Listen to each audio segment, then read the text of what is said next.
Right now, as the Prime Minister, Datuk Seri Anwar Ibrahim, is tabling the budget 2025 right now. So let's take a look.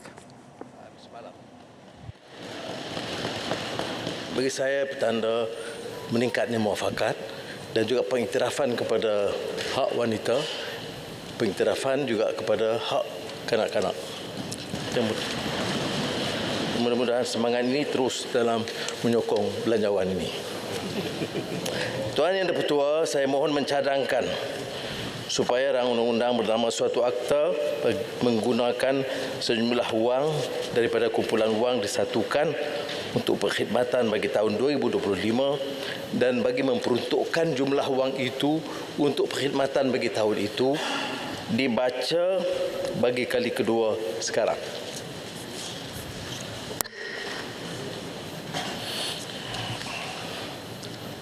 Tuan Yang di-Pertua, saya mulakan pembentangan belanjawan madani ketiga dengan mengungkap kalimah suci firman Allah Subhanahu Wa Taala dalam surah Al-Baqarah ayat 22. Allazi ja'ala lakumul arda firasyan was samaa'a binaa'a wa anzala minas samaa'i maa'an fa akhraja bihi minats thamarati rizqan lakum fala taj'alu lillahi andadan wa antum ta'lamun. Dia menjadikan bumi sebagai hamparan bagimu dan langit sebagai binaan dan menurunkan air dari langit, lalu dengannya dikeluarkan beraneka buah-buahan sebagai rezeki buatmu. Maka janganlah kamu menjadikan sesuatu sebagai sekutu bagi Allah sedangkan kamu mengetahui. Imam Al-Baydawi dalam tafsirnya menegaskan kekuasaan Subhanahu Wa Taala mengatur alam dengan penuh keteraturan. Sunnatullah, alam harus digarap tatkala kitaran hujan dari langit menjadi prasyarat penting yang menyuburkan tanaman dan memberikan banyak manfaat kepada manusia. Tanpa ketinggian ilmu, hikmah dan usaha terancang, kita tidak akan mampu meraih manfaat dari bumi bertuah ini. Disulami perintah syukur dan rezeki Allah kurniakan, Al-Quran menegaskan betapa pentingnya mewujudkan ekosistem yang mantap dan lestari serta urus tadbir yang cekap bagi menguruskan kekayaan sumber alam secara adil dan seksama. Dan ini menurut filsuf Aristotle, the virtue of wealth is not to have it but to use it rightly. Tuan Yang di-Pertua,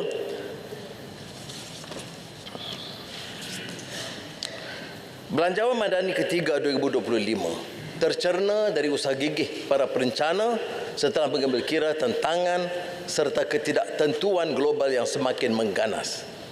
Belanjawan yang bakal terhampar ini pastinya akan mencakup serta mencerminkan cita murni rakyat yang mendambakan sebuah tatanan yang berketerampilan, mampan dan inklusif. Dalam rangka prakasa ekonomi, pertimbangan asasi terpasak pada keperluan mengadakan reformasi untuk menjamin pertumbuhan.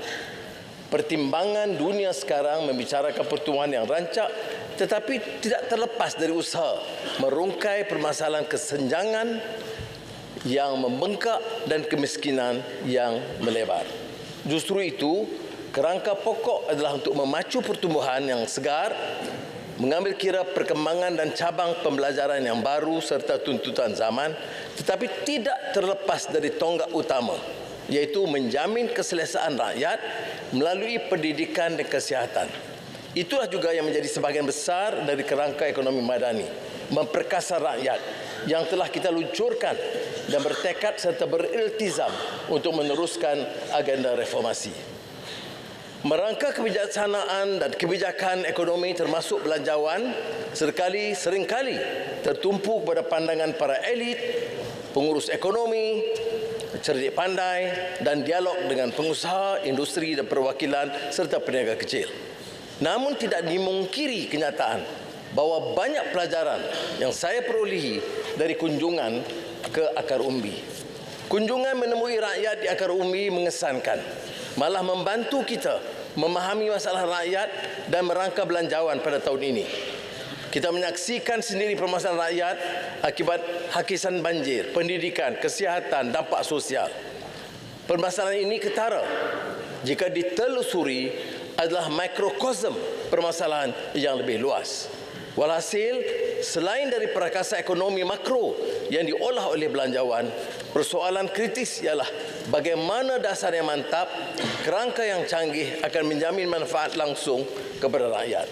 Saya ke Felda Lahad Datu, Sabah, 2 bulan lalu, memantau daerah yang pernah terancam dengan pencerobohan pengganas di Tandur.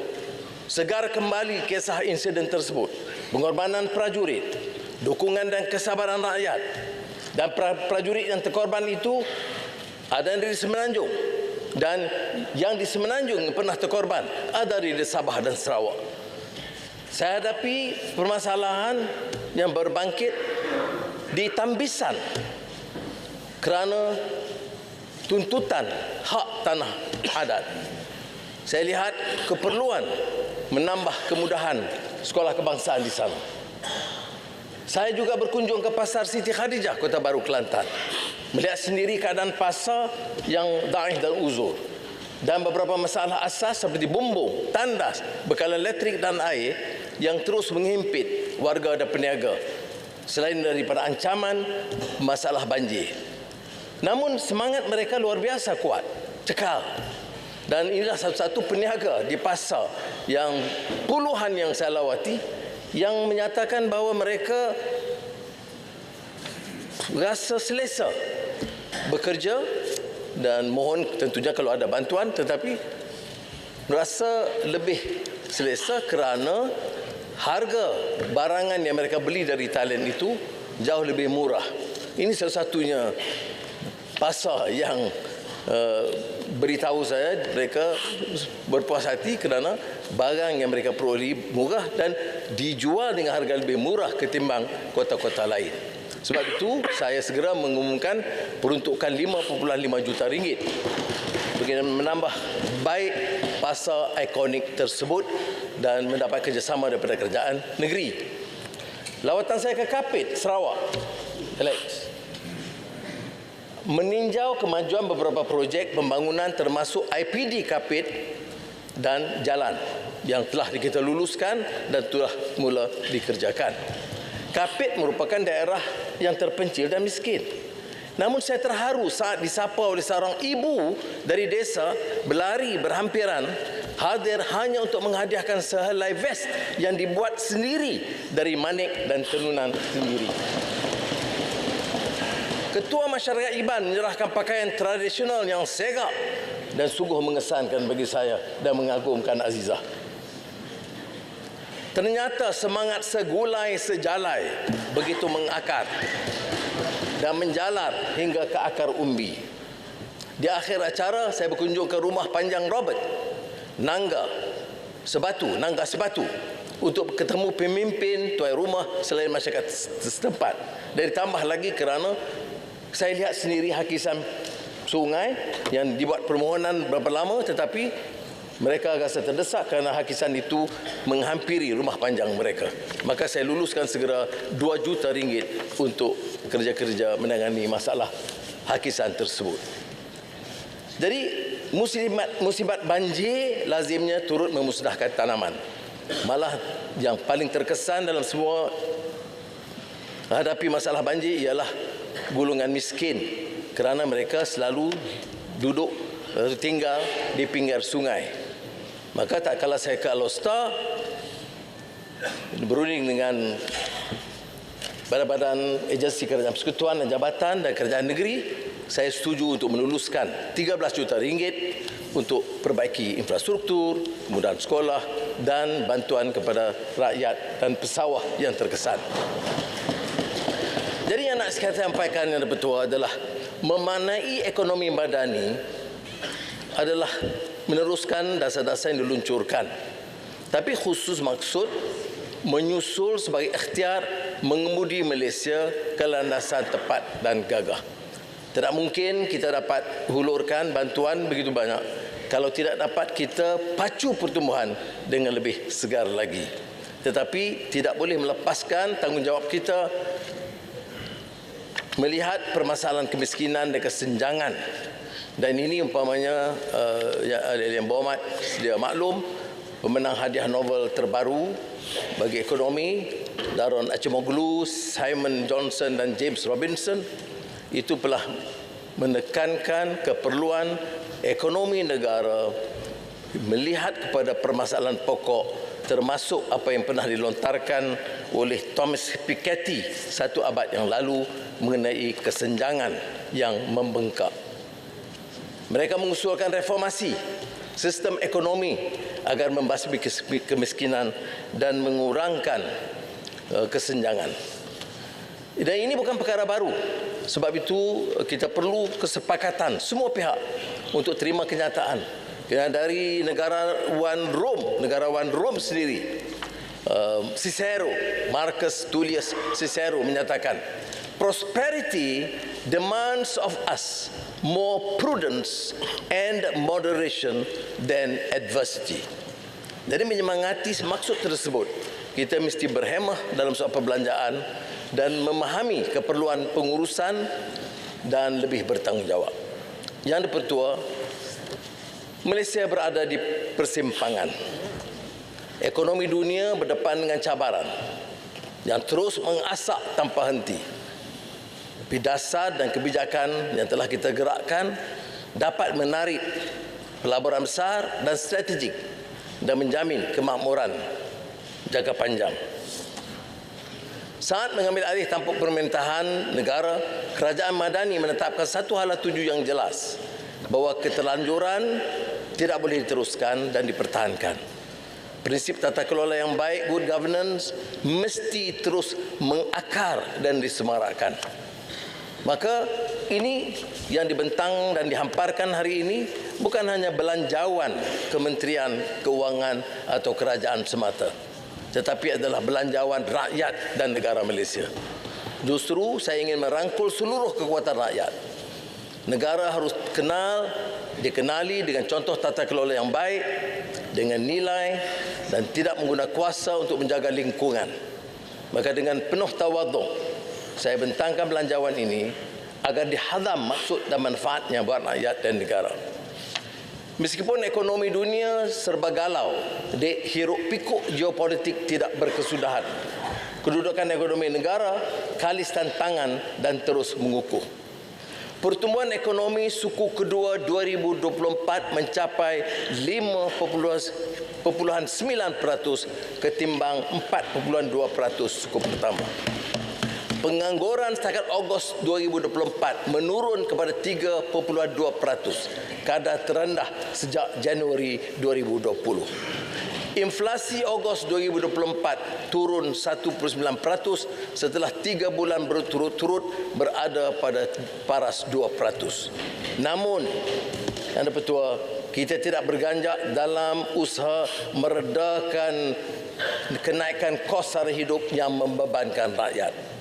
Bagi separuh pertama 2024, kita berjaya meraih pelaburan yang diluluskan 160 bilion ringgit, melonjak ketimbang 135.6 bilion ringgit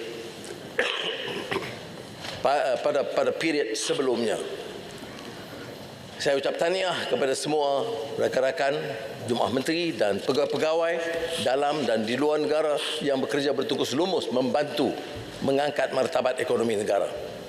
Kita berjaya mengukuhkan ringgit kepada 14.4% ketimbang dolar Amerika dalam suku ketiga 2024, pencapaian terbaik sejak tahun 1973.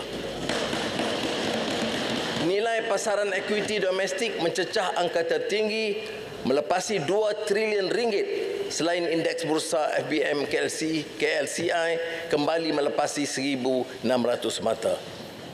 Taraf kredit berdaulat berjaya dikekalkan. Prestasi ekonomi mengatasi jangkaan dan unjuran, sama ada dari segi pertumbuhan, pelaburan dan nilai ringgit, menggambarkan keyakinan pelabur dan kejayaan awal dari langkah pembaharuan ekonomi madani. Dengan itu, KDNK 2024 diunjur lebih kukuh antara 4.8 hingga 5.3% ketimbang 4 ke 5% sebelumnya.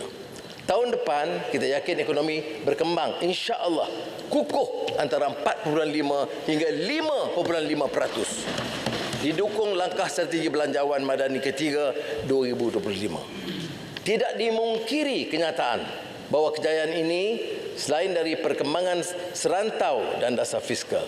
Namun kita tidak boleh khayal dengan kejayaan-kejayaan ini seandainya menyimpang daripada komitmen atau iltizam kepada agenda perubahan dan reformasi. Budaya selesa, culture complacency, mudah terbuai dengan pujian mesti dihentikan. Belanjawan madani ketiga justru itu akan menghimbau perihal menerusi ekonomi madani, perihal mengislah lebih tegas, perihal menghapus karenah birokrasi, perihal menaikkan gaji dan pendapatan, dan perihal menangani kos sara hidup. Walhasil segala ikhtiar yang dibentang hari ini adalah untuk menyusul setiap penanda aras ekonomi madani dengan 3 tumpuan, iaitu membugar ekonomi, menjana pertumbuhan, dan mensejahtera rakyat. Bagi menjamin perubahan, tekad reformasi yang dianjurkan mesti terpasak kemas dengan keyakinan bahawa ia mesti diperhebat dengan mencakup langkah-langkah pembaharuan fiskal yang lebih segar dan agresif, memungkinkan rombakan institusi, meningkat tahap keupayaan dan ketangkasan serta mutu perkhidmatan kepada rakyat. Justru itu, Akta Kewangan Awam dan Tanggungjawab Fiskal FRA telah menetapkan penanda aras yang jelas terkait pengurusan hutang dan defisit fiskal. Hutang akan terus meningkat selagi tidak dikurangkan defisit. Maka langkah-langkah tegas dan berperingkat telah diambil oleh kerajaan bagi mengurangkan kadar defisit secara konsisten daripada 5.5% 2022 kepada 5% 2023, seterusnya anggaran 4.3% 2024 dan unjuran 3.8% 2025. Atau dengan arti kata lain yang banyak mengelirukan tentang jumlah hutang. Hutang terkumpul, hutang lama. Hutang baru, itu yang kita kurangkan. Saya terjanjikan kita tidak akan menambah hutang. So, dengar baik-baik. Yang saya sebut ialah tahun 2022 kerajaan berhutang 100 bilion ringgit. 2023 kita kurangkan ke 90 bilion ringgit. Tahun 2024 dianggap dikurangkan kepada 85 bilion ringgit, dan unjuran untuk tahun depan 2025 dari 100 bilion kita kurangkan ke 80 bilion ringgit. Ini maknanya pengurangan hutang yang jelas dan bertanggungjawab. Dan ini bermakna apabila dapat dikurangkan kadar defisit dan pinjaman baru secara berperingkat setiap tahun, membolehkan kita mencapai jangka sederhana FRA, iaitu defisit fiskal pada 3% dan paras hutang di bawah 60% KDNK. Pada tahun ini, kutipan hasil diunjur semula lebih tinggi daripada unjuran awal kepada 322 bilion ringgit ketimbang 308 bilion. Kerajaan juga menjangkakan kutipan hasil tahun 2025 terus meninggi kepada 340 bilion ringgit. Maka kita bersyukur dan terima kasih kepada custom dalam LHDN. Tapi kita bersyukur peningkatan hasil yang nyata. Kendati pun begitu, asas hasil masih rendah. Malaysia menggunakan sistem percukaian, pengutipan hasil antara terendah di Asia, sementara perbelanjaan subsidi memuncak ke paras tertinggi di rantau Asia. Kita harus menangani kemaluan ini. Asas cukai perlu diperluas. Cukai yang dipungut masih terendah, saya sebut tadi, yakni 12.6% kepada KDNK pada tahun 2023 ketimbang Thailand 16.1%. Filipina 14,1% dan Singapura 13,7%. Kita menanggung subsidi, insentif dan bantuan kepada rakyat mencecah 80 bilion ringgit tahun lalu. Subsidi dan bantuan kepada rakyat mencecah 80 bilion ringgit. Dia tidak jadi masalah. Masalahnya ialah bila dinikmati oleh golongan maha kaya dan warga asing. Dari 80 bilion itu, sebahagiannya dimanfaat oleh maha kaya dan orang warga asing. Dan ini harus diluruskan. Arakian, reformasi fiskal tahun depan akan lebih agresif mencakup peluasan hasil cukai secara progresif dan penyasaran subsidi kepada majoriti rakyat yang memerlukan. Penambahan dan penambahbaikan cukai jualan dan cukai perkhidmatan. Maka bagi maksud menambah hasil dan meluaskan asas pencukaian, maka cukai jualan dan cukai perkhidmatan SST akan dilaksanakan lebih progresif tetapi tidak membebankan rakyat awam. Cukai jualan tidak akan dikenakan ke atas barangan makanan asas yang digunakan oleh rakyat.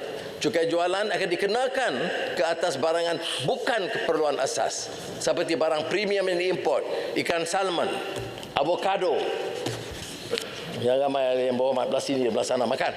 Nah, ini harganya akan lebih tinggi bila kita laksanakan.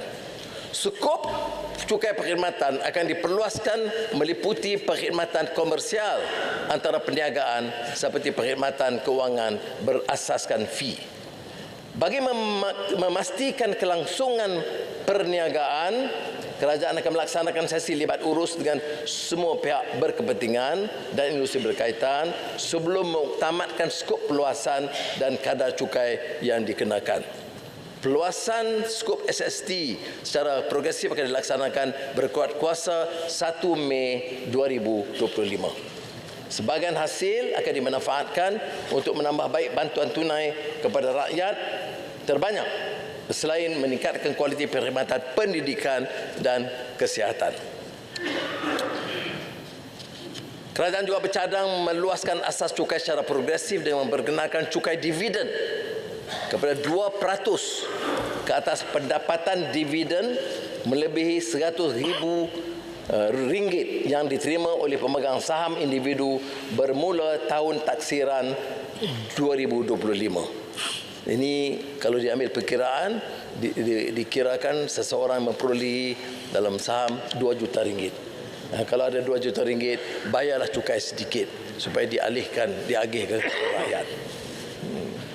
Ikhtiar ini dilaksanakan supaya cukai pendapatan dikutip tidak hanya bergantung pada sumbangan penerima gaji tetapi turut merangkumi sumbangan pemilik syarikat serta individu dengan milikkan harta saham jutaan ringgit. Pengecualian pendapatan dividen ini akan diberikan kepada simpanan kerajaan seperti KWSP, amanah saham di bawah PNB, pendapatan dividen daripada luar negara, itu akan dikecualikan. Subsidi dari segi prinsip seperti mana juga sedekah tidak wajar diambil manfaat oleh golongan maha kaya dan telah saya tekankan di Dewan Yang Mulia ini. Selama ini kita belanjakan subsidi secara pukal untuk bahan api, elektrik, air, perkhidmatan pendidikan, kesihatan, hatta barangan asas seperti ayam. Pastinya pendekatan sedemikian tidak menusabah tatkala negara terhimpit dengan bebanan hutang dan asas hasil yang rendah. Seperti yang diungkapkan dengan bijaksana oleh Confucius dalam Lun Yu, the NLX, Guo Bu Gai Shi Wei Go Yi. Jika berlaku kesilapan dan tidak dibetulkan, maka itulah kesilapan yang sebenar. Sebab itu kita berusaha membetulkan. If you make a mistake and do not correct it, this is a true mistake.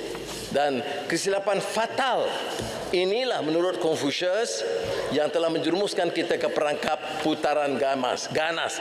Yi chuo cai, yi chuo cai chuo.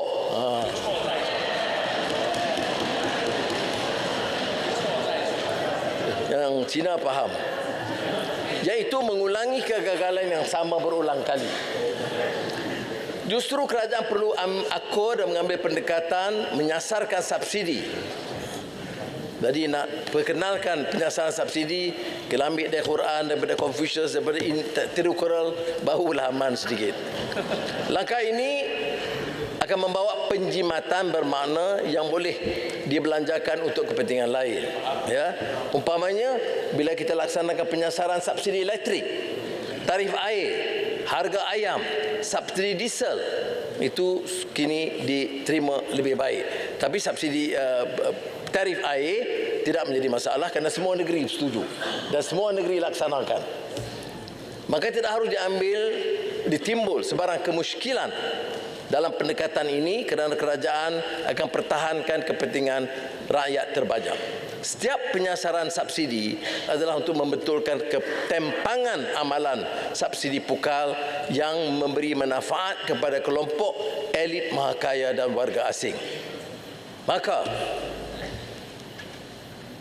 petrol RON 95. Kenyataan yang tidak dapat disangkal adalah bahawa warga asing dan 15% teratas pengguna mahakaya menikmati 40% subsidi petrol RON 95 bernilai 8 bilion ringgit.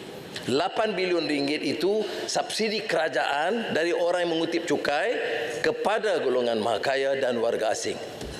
Maka lebih baiklah 8 bilion ini dimanfaatkan untuk kemudahan pendidikan, kesihatan, pengangkutan awam, termasuk orang asli. Sehingga kini harga RON 95 Malaysia ialah RM2.05 ketimbang negara tetangga.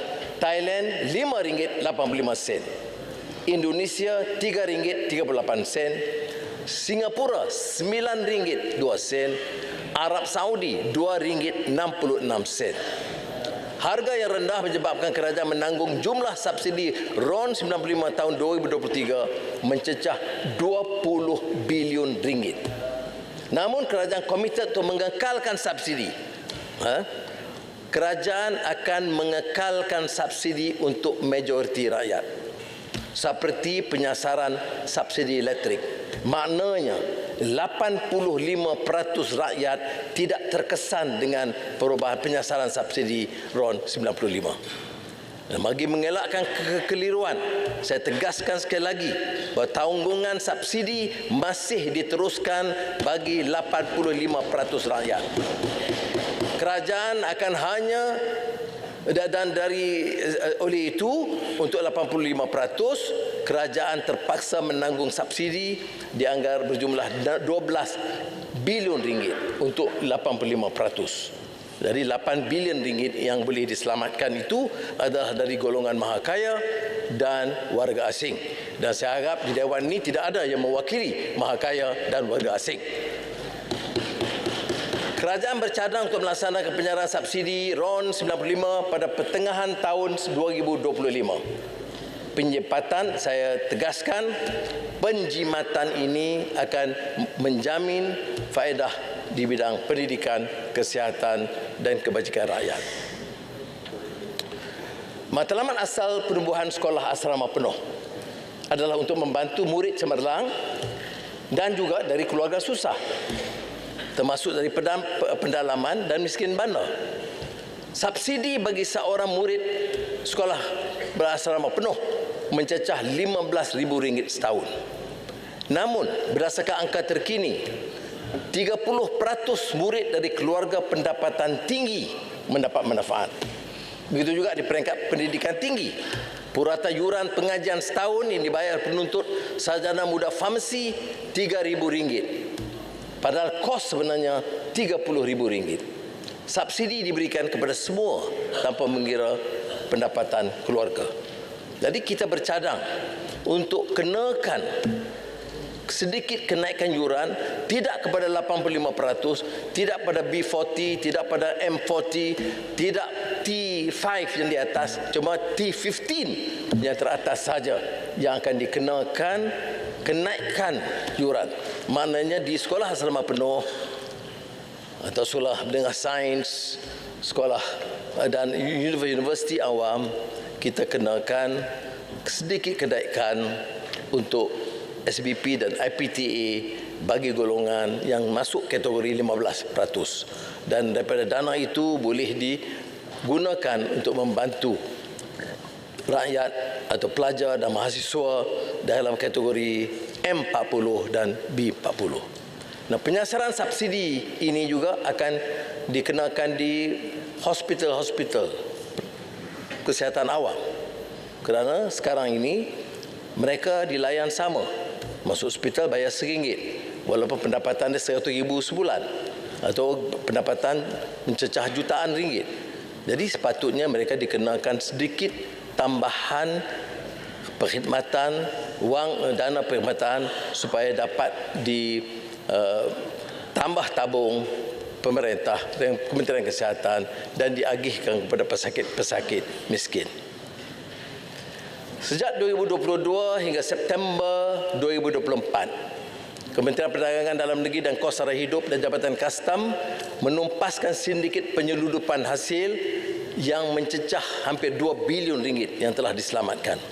KPDN dan JKDM oleh itu disediakan RM60 juta untuk terus meningkatkan usaha membantras ketirisan dan penyeludupan.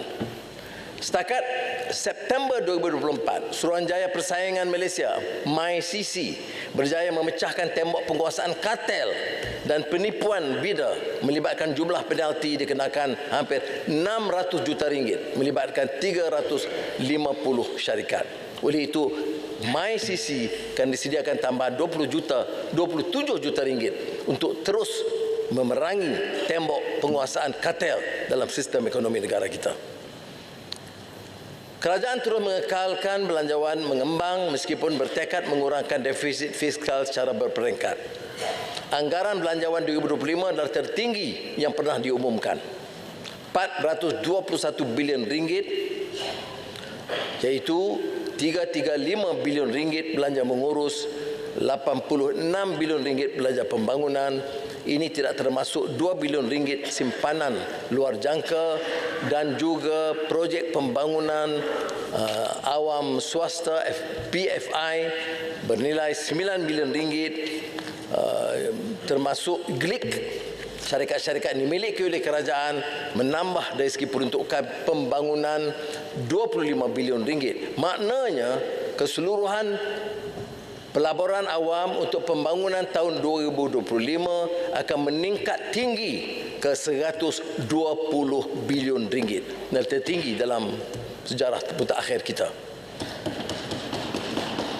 Namun kita tidak akan melaksanakan apa-apa projek mega.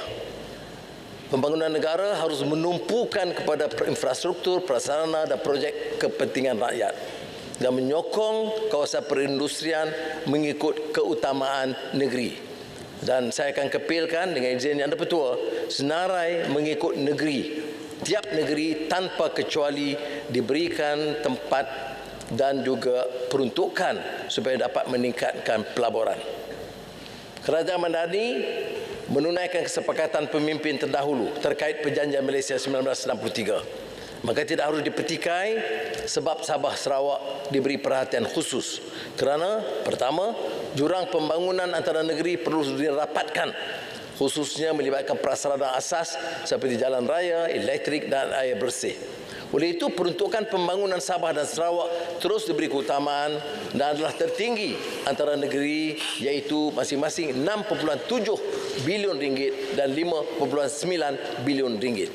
Pemberian khas Sarawak tidak pernah dikaji sejak 1969.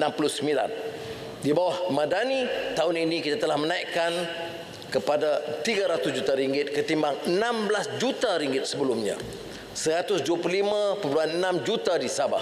Maka mulai 2025, kita akan naikkan pemberian khas Sabah dan Sarawak sekali ganda kepada RM600 juta. Kerja Pen Borneo Sabah Fasa 1B 17 package dikeluarkan SST dengan nilai kontrak RM9.7 bilion. Ini meliputi jajaran Kota Belud ke Kudat, Tawa ke Kampung Lot, M dan Telupit ke Ranau. Sementara PEN Borneo Sarawak dijangka siap November 2024. Secara keseluruhan, projek PEN Borneo Sarawak dan Sabah telah menelan belanja sebanyak 25.1 bilion ringgit tanpa dikenakan tol. Kerajaan telah memuktamadkan 4 pakej kerja Sabah Sarawak Link Road fasa 2 bernilai 7.4 bilion ringgit. 2 pakej sudah dianugerahkan, manakala baki pakej sebelum hujung tahun 2024. Kerajaan juga bersetuju melaksanakan projek pembesaran lapangan terbang Tawaus dan lapangan terbang Miri dengan kos 253 juta ringgit. Kerajaan Persekutuan dan Sarawak bekerjasama membangunkan Pusat Kanser Sarawak yang dianggarkan 1 bilion ringgit, dan saya berterima kasih menguji kesediaan Sarawak yang mendahulukan pembiayaan hospital kanser di Kuching. Pelan induk kerjasama PIKAS awam swasta menggariskan hala tuju yang ampuh dalam memperkukuh hubungan strategik badan awam dan swasta. Tumpuan utama meningkatkan pelaburan swasta sebanyak 78 bilion ringgit, menjana 900,000 peluang pekerjaan menjelang 2030. Projek pembangunan akan dilaksanakan mengambil kira elemen pengguna bayar. Projek berkepentingan rakyat yang mengguna pakai pendekatan PPP termasuklah Hospital Sultan Amanah 2 Johor, lebuh raya bertingkat Juru dan Sungai 2, lebuh raya Wais dari Gopi ke Kuala Kangsar, projek tanaman padi 5 musim 2 tahun di kawasan Mada, Kedah dan Perlis dan utara Pulau Pinang, Menteri Pertanian termasuk utara Pulau Pinang. Manakala lebuh raya WCE bagi jajaran Banting ke Gelang Patah diberi keutamaan dalam perancangan. Sejak mengemudi negara, semua sedar dan tahu ketegasan saya dalam soal memerangi rasuah, kerana rasuah adalah bara senyap yang menjatuhkan moral rakyat, keyakinan pelabur. Tidak guna ditetapkan hala tuju ekonomi kalau tidak dapat dibantras dengan berkesan.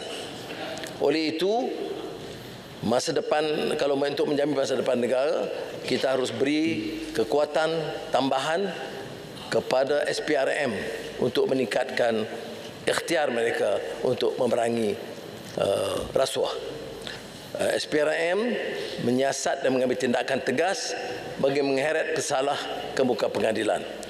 Angka menunjukkan peningkatan lebih 20% penangkapan dan pembukaan kertas siasatan untuk tahun 2023 ketimbang tahun sebelumnya. Maka tahun depan peruntukan SPRM ditingkatkan kepada 360 juta ringgit ketimbang 338 juta ringgit. Soal follow the public money audit. Akta audit telah dipindah untuk memberi kuasa kepada Ketua Audit Negara menyemak, mengaudit dana awam termasuk syarikat yang menerima jaminan kerajaan. 200 juta ringgit disediakan kepada Jawatan Audit Negara, meningkat ketimbang 173 sebelumnya. Ini sesuai dengan peranan mereka pengauditan terhadap hampir 2,000 syarikat yang menerima peruntukan dan jaminan kerajaan. Kita harus memelihara kebebasan parlimen. Oleh itu untuk tahun 2025 peruntukan parlimen ditambah dari 166 ke 180 juta ringgit. Sebahagiannya adalah untuk memperkasa jawatankuasa kira-kira wang negara, jawatankuasa pilihan khas Dewan Negara, Dewan Rakyat sebagai wadah semak dan imbang. 20 juta ringgit disediakan untuk menyokong All Party Parliamentary Group Malaysia Sustainable Development Goals yang merantasi kawasan parlimen dan parti politik. Untuk bahagian undang-undang dinaikkan kepada 209 ketimbang 194 juta ringgit sesuai dengan komitmen reformasi perundangan dan institusi. 3,000 undang-undang lapuk perlu dikaji semula. Kerajaan akan membentuk pasukan reformasi perundangan bagi menarujui mengamaskini undang-undang komersial seperti Akta Kontrak 1950 supaya seiring dengan peredaran zaman. Kerajaan akan membentang RUU kredit pengguna pada mesyuarat akan datang. Sebuah lembaga pemantauan kredit pengguna akan ditubuh bagi mengawal dan menyedia perkhidmatan kredit seperti syarikat pemfaktoran, bukan bank, beli sekarang, bayar kemudian. Kemudian kita harus terima peranan besar institusi kehakiman sebagai badan bebas yang terus harus diperkasa. Lebih 60 juta ringgit disediakan bagi badan kehakiman bagi menaik taraf prasarana kehakiman, termasuk pembangunan sistem e-kehakiman yang menyokong agenda digital.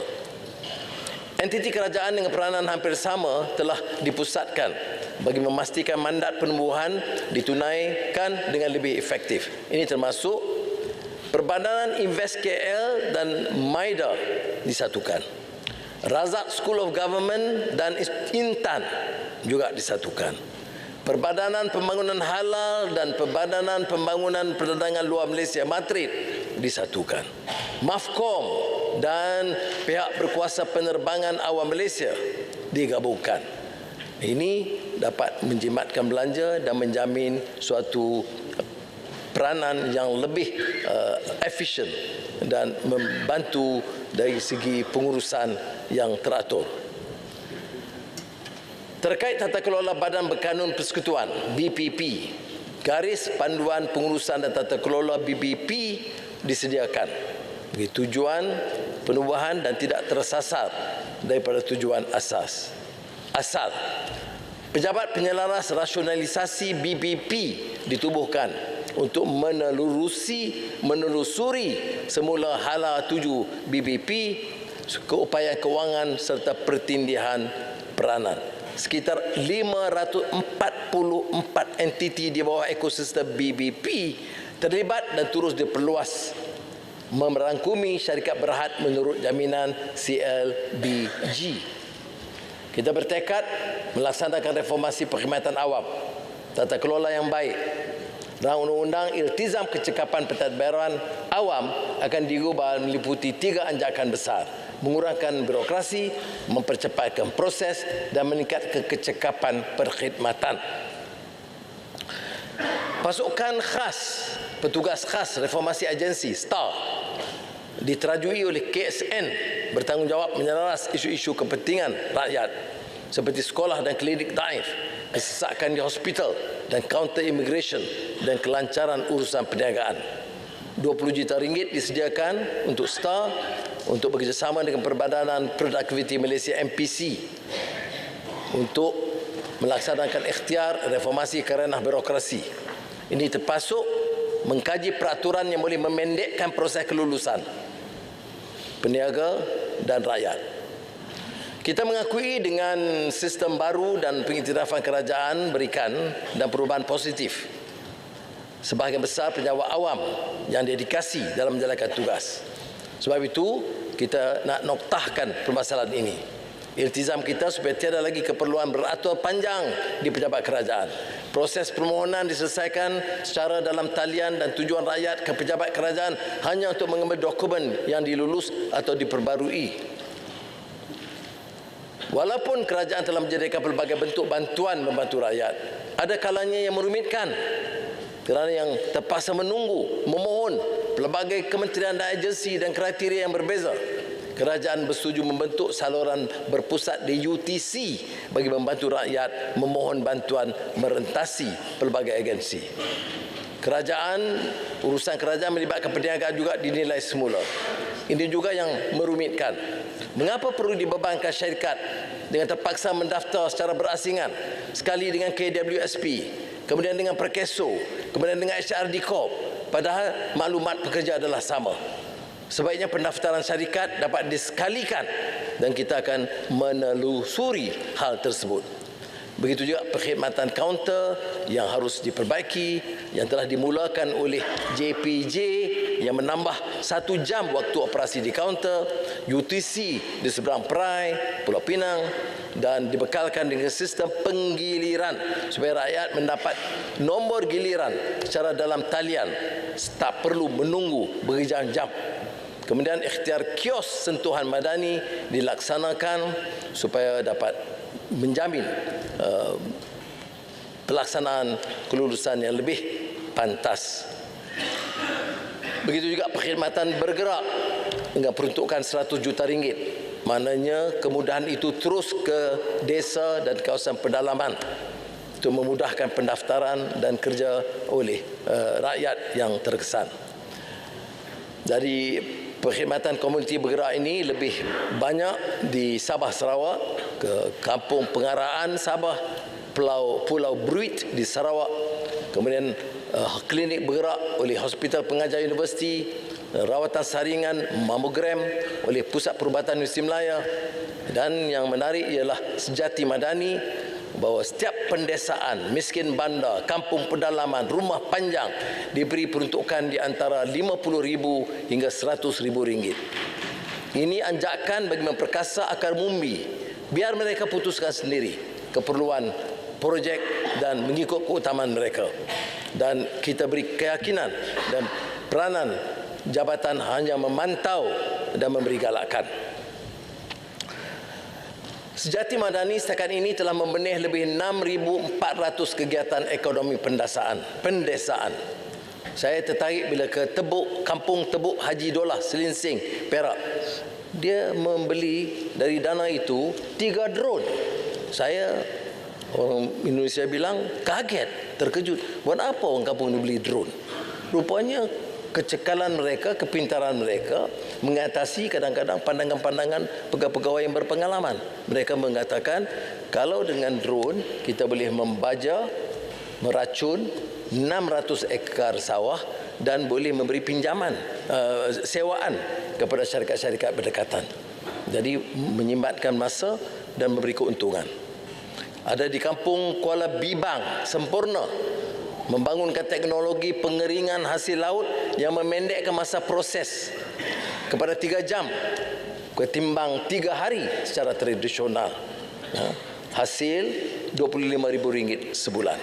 Kampung Sayong Pinang, Kota Tinggi, Johor, dari suku kaum Jakun melaksanakan program sewaan bot untuk aktiviti memancing, berkayak dan ATV di perkampungan mereka. Jadi pendapatan orang asli Sayong Pinang mencecah RM15,000 sebulan. Yang Petua boleh pergi melawat projek tersebut. Projek ikan keli sangka, Mukim Dusun, Kota Baru, Kelantan. Oleh itu tahun depan ikhtiar Sejati Madani bakal diperhebat dengan jalinan kerjasama yang lebih meluas.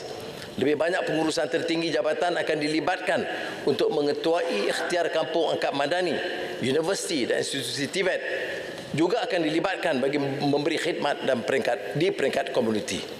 Syarikat-syarikat mega diseru untuk terlibat sama mengulurkan bantuan kepada rakyat yang susah dan memerlukan.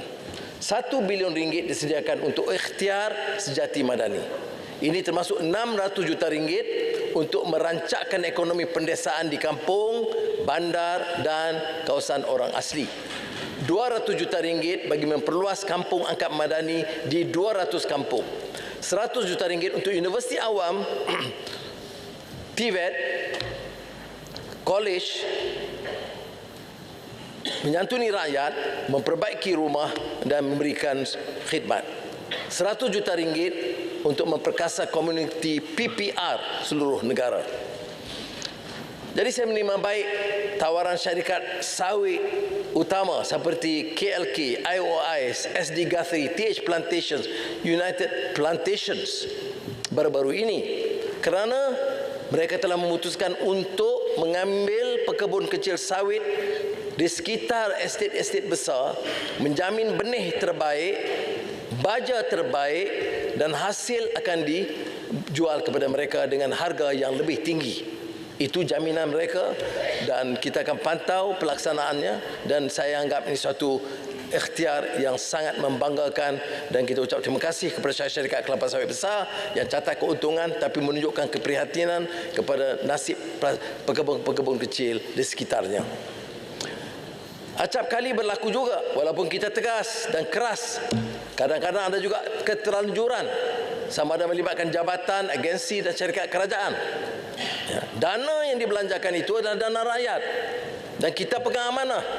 Jadi kerajaan harus, sebab itu kerajaan baru-baru ini terpaksa membatalkan rombongan 68 pegawai ke satu pameran di Jerman, Berlin.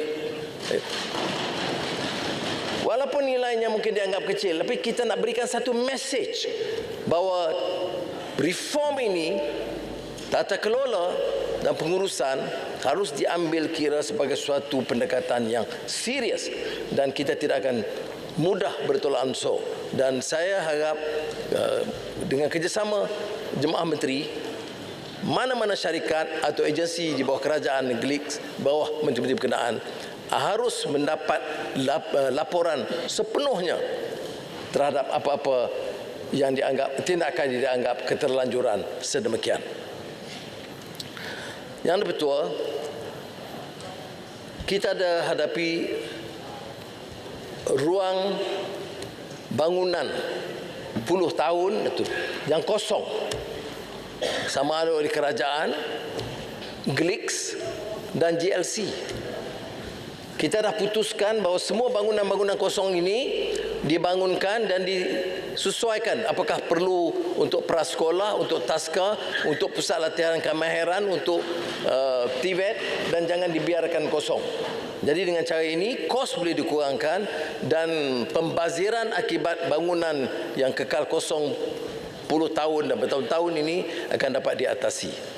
Dalam soal transformasi digital, paksinya adalah My Digital ID. Itu keputusan kita daripada awal.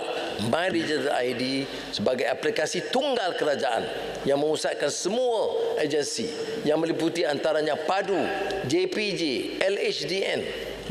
Dan setakat ini baru 1 juta yang telah berdaftar dan kita telah mengarahkan supaya peningkatan usaha supaya Malaysia dikenali dengan negara yang di antara negara yang dapat melaksanakan My Digital ID. Antara kebijakan lain memanfaat sumber kerajaan termasuklah menyalurkan sebahagian hasil yang diraih daripada penjualan nombor plat khas untuk membantu rakyat susah. Itu menampungkan yang dilakukan oleh Kementerian Pengangkutan, lesen motosikal, menampung bayaran lesen motosikal oleh 15,000 anak muda yang kurang mampu dari sekolah menengah, mahasiswa dan belia mencari kerja. Atau tiket penerbangan bagi 60,000 mahasiswa kurang mampu khususnya di Sabah dan Sarawak untuk pulang ke kampung halaman, dan mengedarkan 67,000 keluarga susah dengan topi keleda secara percuma untuk keselamatan anak-anak. Kita mencanang kebebasan keterlaluan kini telah mengambil beberapa tindakan untuk mengekang keterlanjuran, termasuk yang menyebabkan kematian melalui aplikasi media sosial. Ancaman cyber kini semakin menggugat tata hidup bermasyarakat dan menjadi lebih membimbangkan. Isu scam, pornografi kanak-kanak, pembulian cyber di media sosial sehingga mengakibatkan kehilangan nyawa ialah isu besar yang mesti dibendung.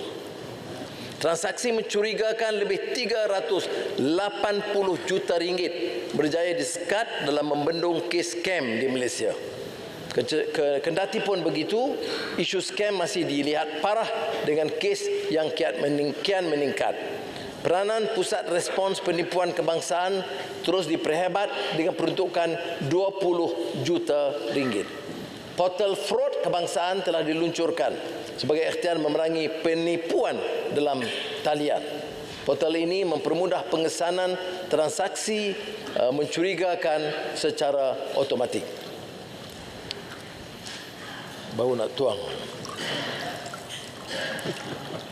Bagi mengekang buli cyber yang kian merunsingkan, rang undang-undang keselamatan dalam talian akan digubal.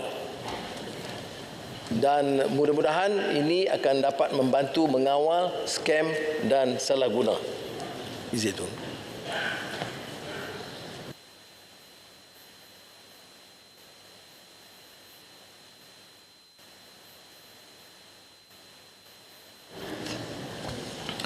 Yang betul, keselamatan cyber negara dan pengubalan Akta Cyber 2024, NAKSA akan diberi tambahan perjawatan seramai 100 orang dengan tambahan peruntukan 10 juta ringgit. Masalah yang dihadapi hari ini dan bulan lalu dan bulan-bulan yang mendatang ialah musibah banjir kilat yang melanda ibu kota dan beberapa bandar serta negeri.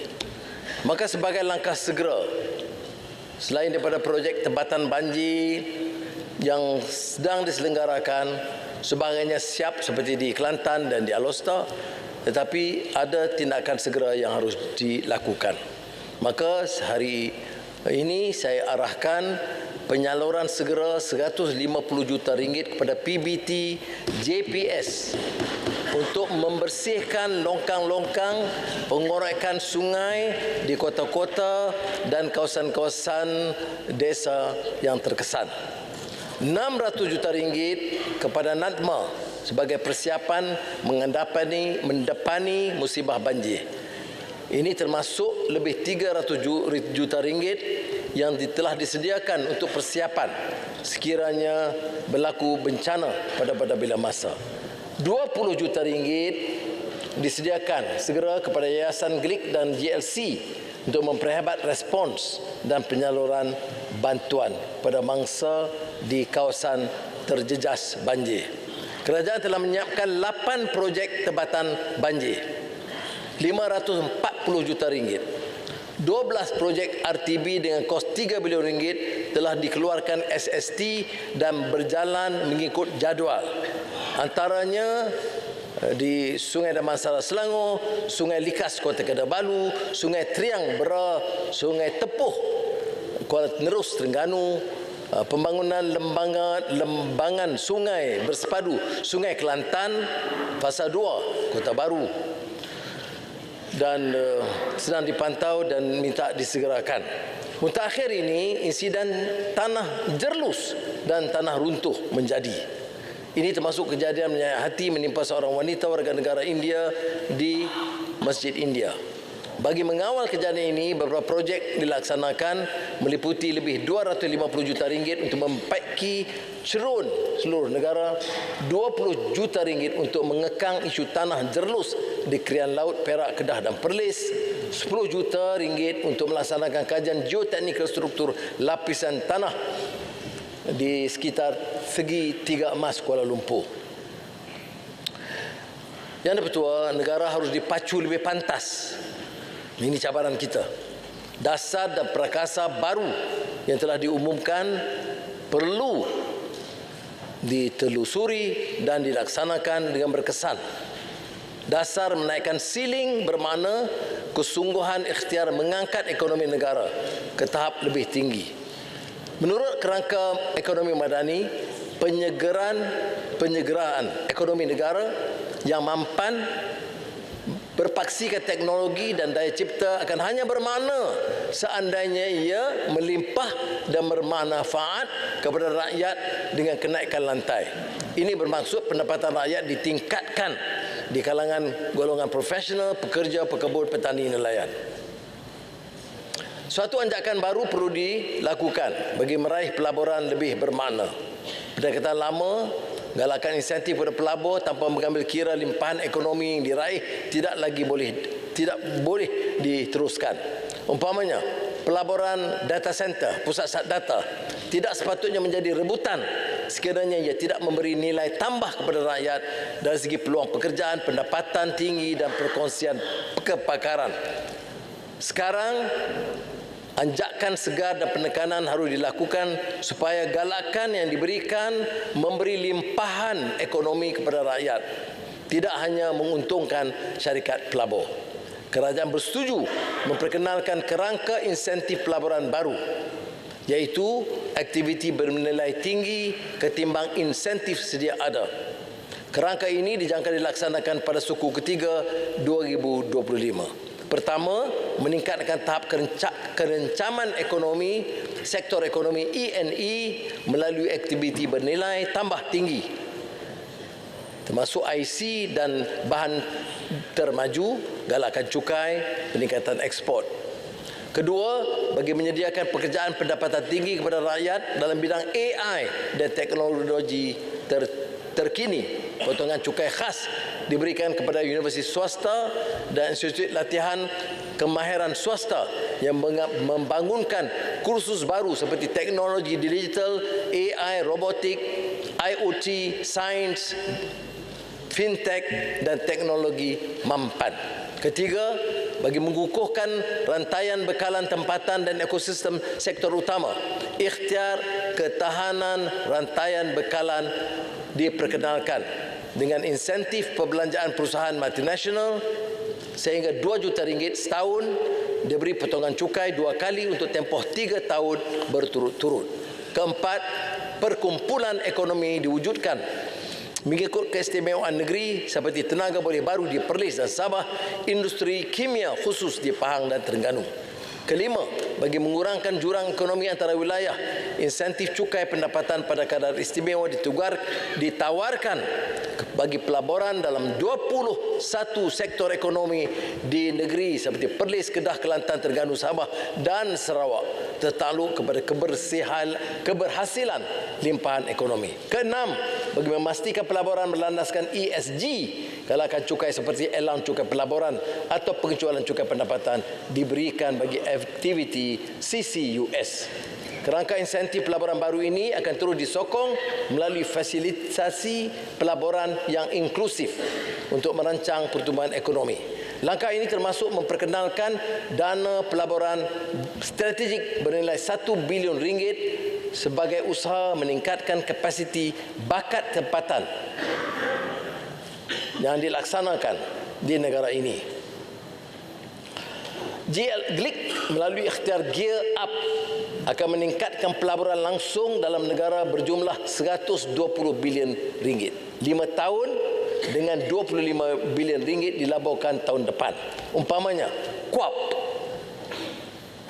melalui dana pemacu RM6 bilion memperkukuh pasaran persendirian tempatan melalui ekuiti persendirian, prasarana dan hartanah. Pelaburan ini untuk merangsang pertumbuhan pengurusan dana tempatan. Kerjasama Co-GP dengan RM500 juta mulai dilaporkan tahun depan, melibatkan 8 sektor termasuk pusat data, peralihan tenaga dan perbuatan canggih. Khazanah RM1 bilion disediakan bagi menerajui pelaburan yang menyokong industri semikonduktor tempatan. Kerajaan akan terus menyokong sepenuhnya pengembangan syarikat mula niaga tempatan. Saudara Azharul Faizi Zakaria Ansari, pengasas bateri Ku, mula dengan berniaga kecil-kecilan, meraih manfaat daripada dana perintis di bawah KUAP, kini berjaya mengembangkan perniagaan dengan 1.5 juta pelanggan, melatih 1,000 juruteknik gig serta melahirkan 100 usahawan di bawahnya. Syarikat Vitrox mula kecil-kecilan oleh 2 jutera muda lepasan USM, kini membesar sebagai peneraju bidang elektronik utama dengan menjadi pembekal kepada pasaran Asia, Eropah dan Amerika Syarikat. Gritech Teknologi Berhad, syarikat tempatan, berjaya menembusi pasaran global dalam sektor elektrik dan elektronik dan tersenarai sebagai Forbes Asia's Best Under a Billion. Pada tahun depan, National Funds of Funds akan ditubuhkan di bawah khazanah dengan dana RM1 bilion, menyokong pengurusan dana modal teroka berlabur dalam syarikat mula niaga dengan RM300 juta disediakan untuk 2025. KUAP di bawah dana perintis menyediakan RM1 bilion untuk turut menyokong aktiviti syarikat mula niaga tempatan dengan RM200 juta khusus untuk 2025. Kerangka dasar transformasi digital yang tegas berjaya menarik pelaburan masuk. Malaysia berjaya meraih pelaburan berjumlah $16.9 bilion Amerika untuk tempoh hingga 2038 daripada syarikat gergasi teknologi dunia AWS, Microsoft, Google dan Oracle. Ini mencerminkan tahap keyakinan mereka kepada potensi Malaysia. Ke arah pelaksanaan sepenuhnya e-invoice pada 1 Julai 2025, kerajaan bercadang perbelanjaan bagi pembelian peralatan ICT, pakej perisian komputer dan fee perundingan diberikan allowance modal dipercepatkan untuk dituntut sepenuhnya dalam tempoh 2 tahun. Kerajaan bercadang melaksanakan mekanisme levy pelbagai peringkat awal tahun depan bagi mengurangkan kebergantungan kepada pekerja asing. Hasil kutipan levy ini akan disalurkan semula kepada industri bagi merekayasa proses perniagaan ke arah otomasi dan mekanisasi. Bagi meningkatkan kapasiti perniagaan PMKS dan supaya beralih ke arah pendigitalan, 50 juta ringgit disediakan sebagai geran padanan digital PMKS dan geran digital penjaja di bawah BSN. 1 juta ringgit oleh SKMM untuk tempoh 5 tahun bagi memperkasa fungsi pusat nadi di seluruh negara. Kemudian memorandum persefahaman zon ekonomi khas Johor Singapura yang sekarang menjadi tumpuan pelabur di rantau khususnya dari Singapura telah dimeterai pada Januari 2024, menandakan pencapaian besar kerjasama ekonomi antara Malaysia dan Singapura. Kerajaan telah meluluskan Forest City sebagai pulau bebas cukai bagi menyokong aktiviti pelancongan di ekonomi setempat. Pakej galakkan cukai bagi zon kewangan khas turut diumumkan bagi merancangkan aktiviti perkhidmatan kewangan, termasuk perniagaan global kewangan dan fintech.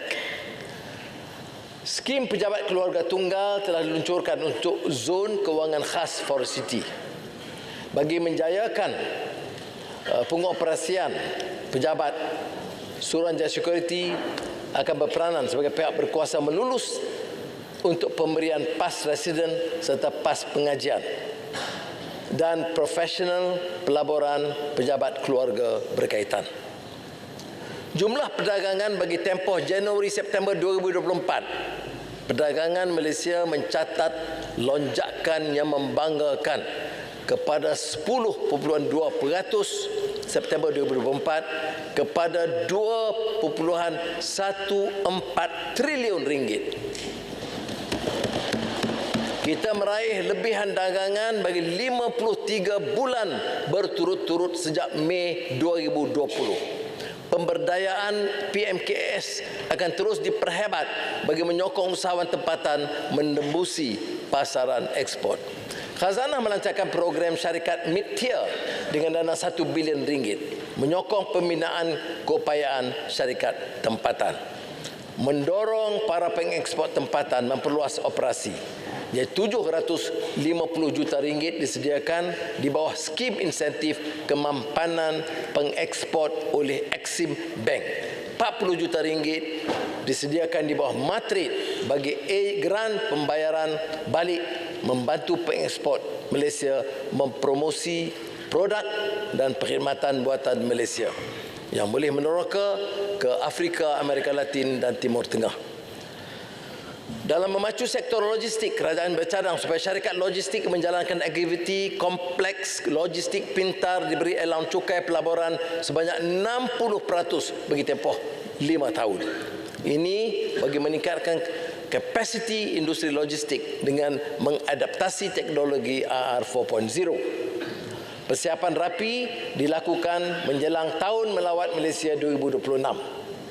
Hampir 550 juta ringgit disediakan bagi mempromosi aktiviti pelancongan.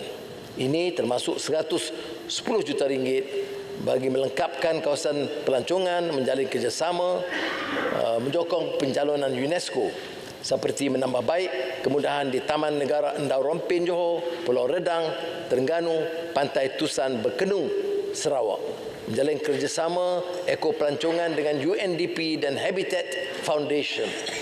Memelihara Kuala Lumpur sebagai bandaraya budaya dan kreatif. Khazanah menyediakan 600 juta ringgit untuk memulih serta mengangkat nilai bangunan Sultan Abdul Samad dan Karkosa Seri Negara. Ini termasuk membina jambatan bertingkat menghubungkan Taman Botani Perdana dengan Karkosa Seri Negara. Ini akan bantu merubah wajah Kuala Lumpur dari segi warisannya. Kuala Lumpur akan dikenal dengan sejarah gemilang dari bangunan Sultan Abdul Samad, tentunya kepada pada mereka, pada reformasi, sehinggalah stesen kereta api hinggalah Karkosa. Yang Pertua, Malaysia akan memkursikan ASEAN tahun depan. Ini peluang terbaik kita mengundi wawasan komuniti ASEAN yang disebut wawasan komuniti ASEAN 2045. Kita beriltizam melakar hala tuju ASEAN lebih berdaya tahan, berdaya cipta dan berpaksikan rakyat. Kita berpegang teguh pada prinsip pendekatan bersama, memahat agenda pembaharuan dan menggerakkan pembangunan di kawasan bersempadan. Dan ini termasuklah usaha kita untuk meningkatkan kemajuan di utara Tanah Melayu bersama Selatan Siam, Johor, Singapura, selain daripada acara yang melibatkan kerjasama ASEAN.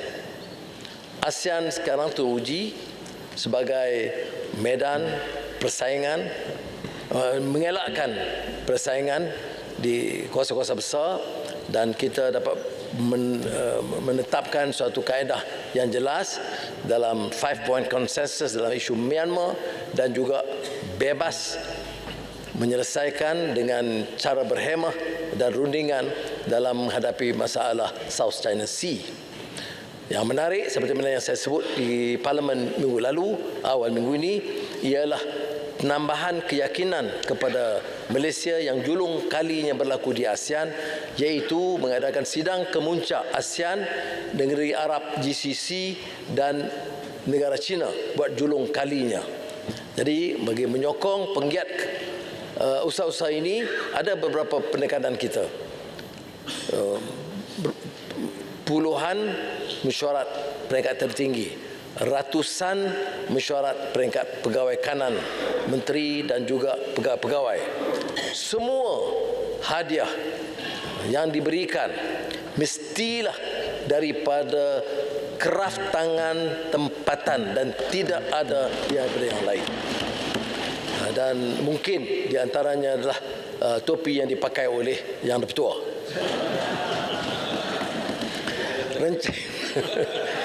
Rencana NETR adalah untuk mengalihkan sektor tenaga ke arah mencapai sasaran gas rumah hijau sifar bersih seawal 2050. Tahun depan, lebih 300 juta ringgit disediakan di bawah dana mudah cara peralihan tenaga negara ketimbang 100 juta tahun ini.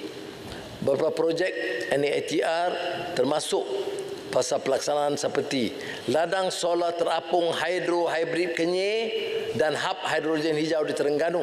Ini di antara yang agak terbesar dalam negara kita dan di antara yang terbesar di ASEAN, dan akan diluncurkan dalam masa singkat, melibatkan Petronas dan TNB di Tasik Kenyir. Dalam isu capaian tenaga boleh baru, program Net Energy Metering dilanjutkan kepada 30 Jun 2025. Jadi bumbung premis dimanfaatkan untuk memasang solar fotovoltaik.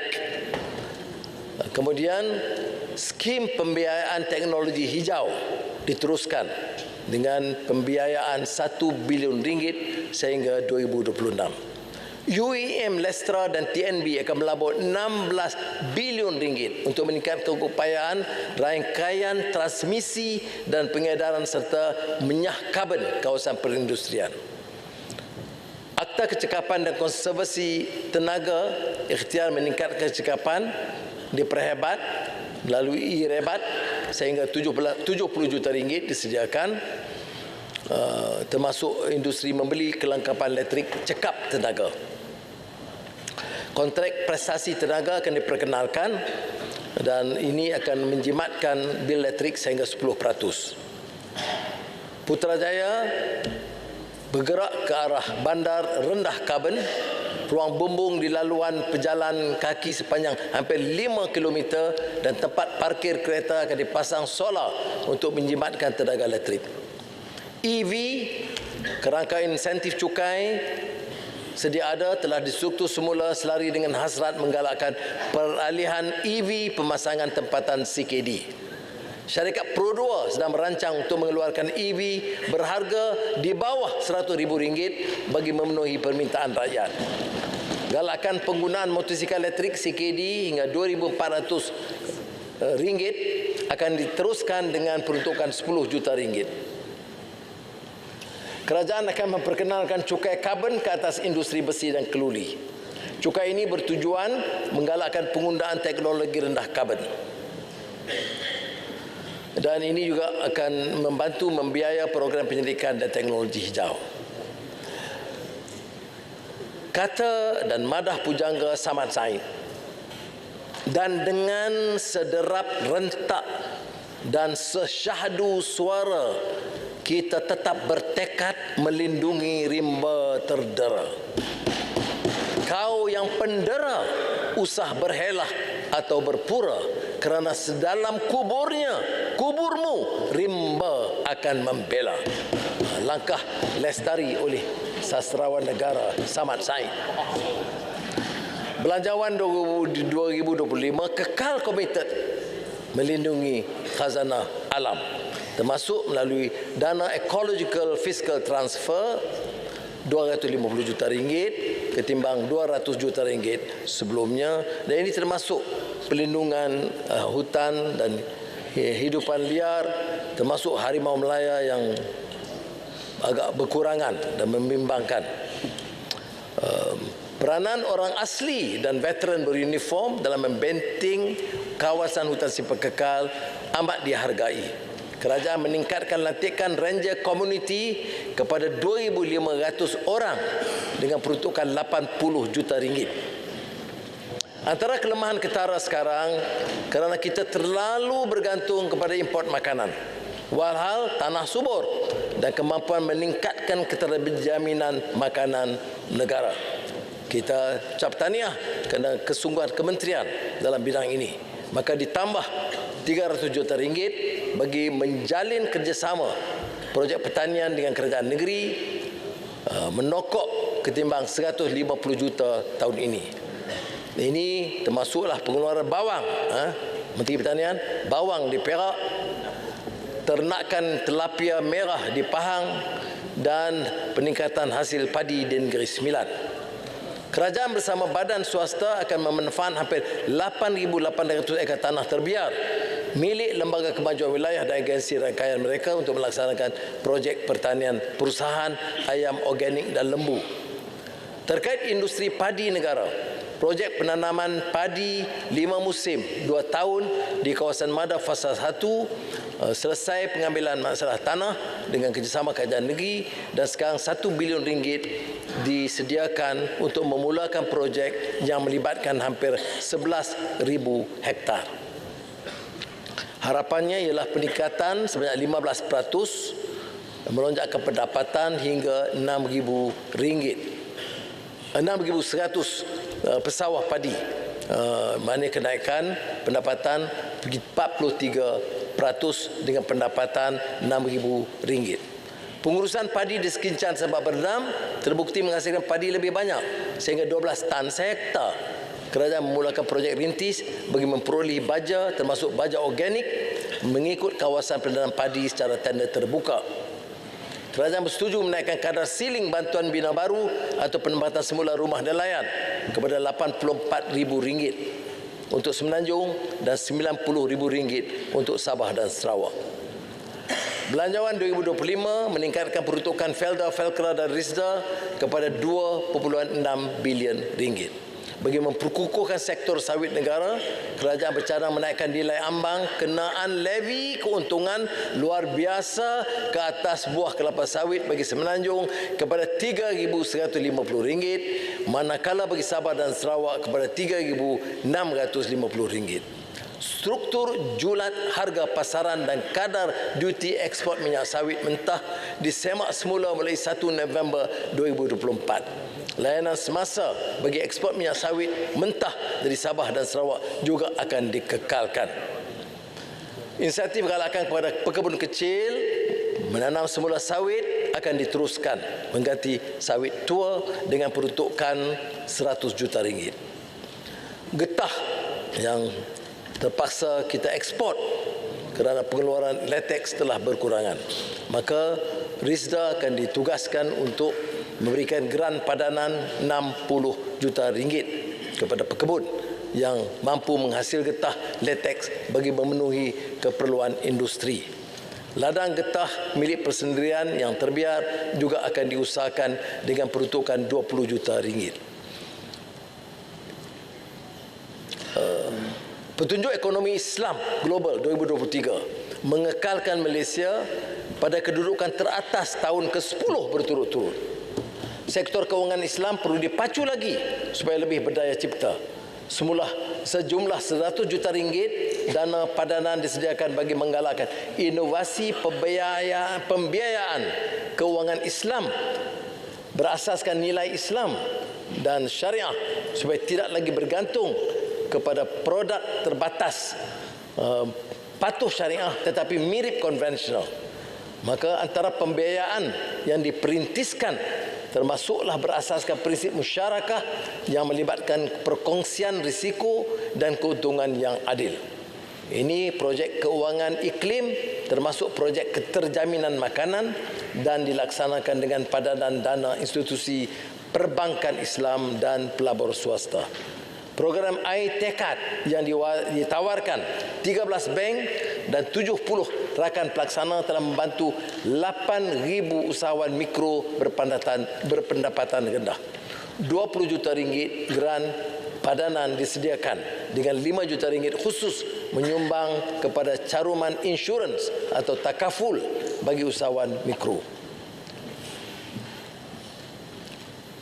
Dan bagi merancangkan kajian dalam bidang ekonomi Islam, 10 juta ringgit diperuntukkan bagi menyokong usaha antara Universiti Islam Antarabangsa dan INSIF Universiti dalam meningkatkan lagi kefahaman serta pemakaian nilai-nilai universal ekonomi Islam.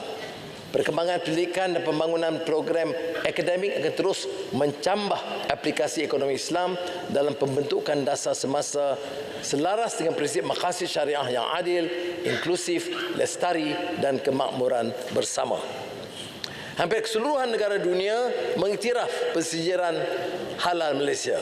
Oleh itu, usaha-sama JAKIM, HDC dan Matrade harus dilipat gandakan supaya ada faedah langsung, bukan saja memberikan sijil tetapi mendapat faedah bersama industri tempatan yang disebut industri halal negara. Dan ini pengeluaran sijil halal, juru audit halal ditambah 100 orang lagi supaya dipercepatkan proses dan dapat menarik penyertaan syarikat-syarikat baru. Ada sekarang ini kita juga beri tumpuan terhadap soal tanah wakaf. UDA Holdings Berhad berperanan besar. 2 projek utama dilaksanakan termasuk di Pulau Pinang dan dengan kerjasama Majlis Ugama Pulau Pinang. Tapi wakaf madani nak diperluaskan dengan dan diperkasa melalui agensi kerajaan. KUAP menyediakan dana 300 juta ringgit meningkat pembangunan tanah wakaf, membina rumah persaraan mandiri warga emas. Kemudian UDA 200 juta ringgit pembangunan rumah mampu milik di tanah wakaf. LPPSA menyediakan dana penjawat awam membeli rumah di atas tanah wakaf. SJKP menjamin pinjaman pembeli rumah sehingga RM500,000 yang dibangunkan di atas tanah wakaf. Dalam memacu ekonomi subur tidak hanya tergantung pada konglomerat utama. 90% ekonomi melibatkan PMKS yang menggaji hampir separuh pekerja dan menyumbang 40% kepada KDNK. Institusi kewangan, pembangunan dan agensi kerajaan memainkan peranan besar peringkat perniagaan mereka. Umpamanya, hampir 40 tahun bank-bank pembangunan merupakan institusi pertama yang menyediakan pinjaman bank pembangunan membantu Ramli Boga sehingga perusahaan menjadi satu kejayaan membina kilang melalui kemudahan pembiayaan skim transformasi digitalisasi industri. BSN juga menyediakan pinjaman mikro para peniaga kecil Ramli Boga. Jadi 40 bilion ringgit disediakan kemudahan pinjaman. Itu PMKS yang di bawah agensi kerajaan. Pinjaman bersaiz mikro hingga 3.2 bilion termasuk tekun dan BSN. Termasuk komuniti OKU, masyarakat China, India dan Bumiputera terutamanya. Bank Pembangunan Malaysia Berhad menyediakan dana pembiayaan 6.4 bilion ringgit menyokong pembiayaan sektor pembangunan serta tenaga boleh baru dan peralihan.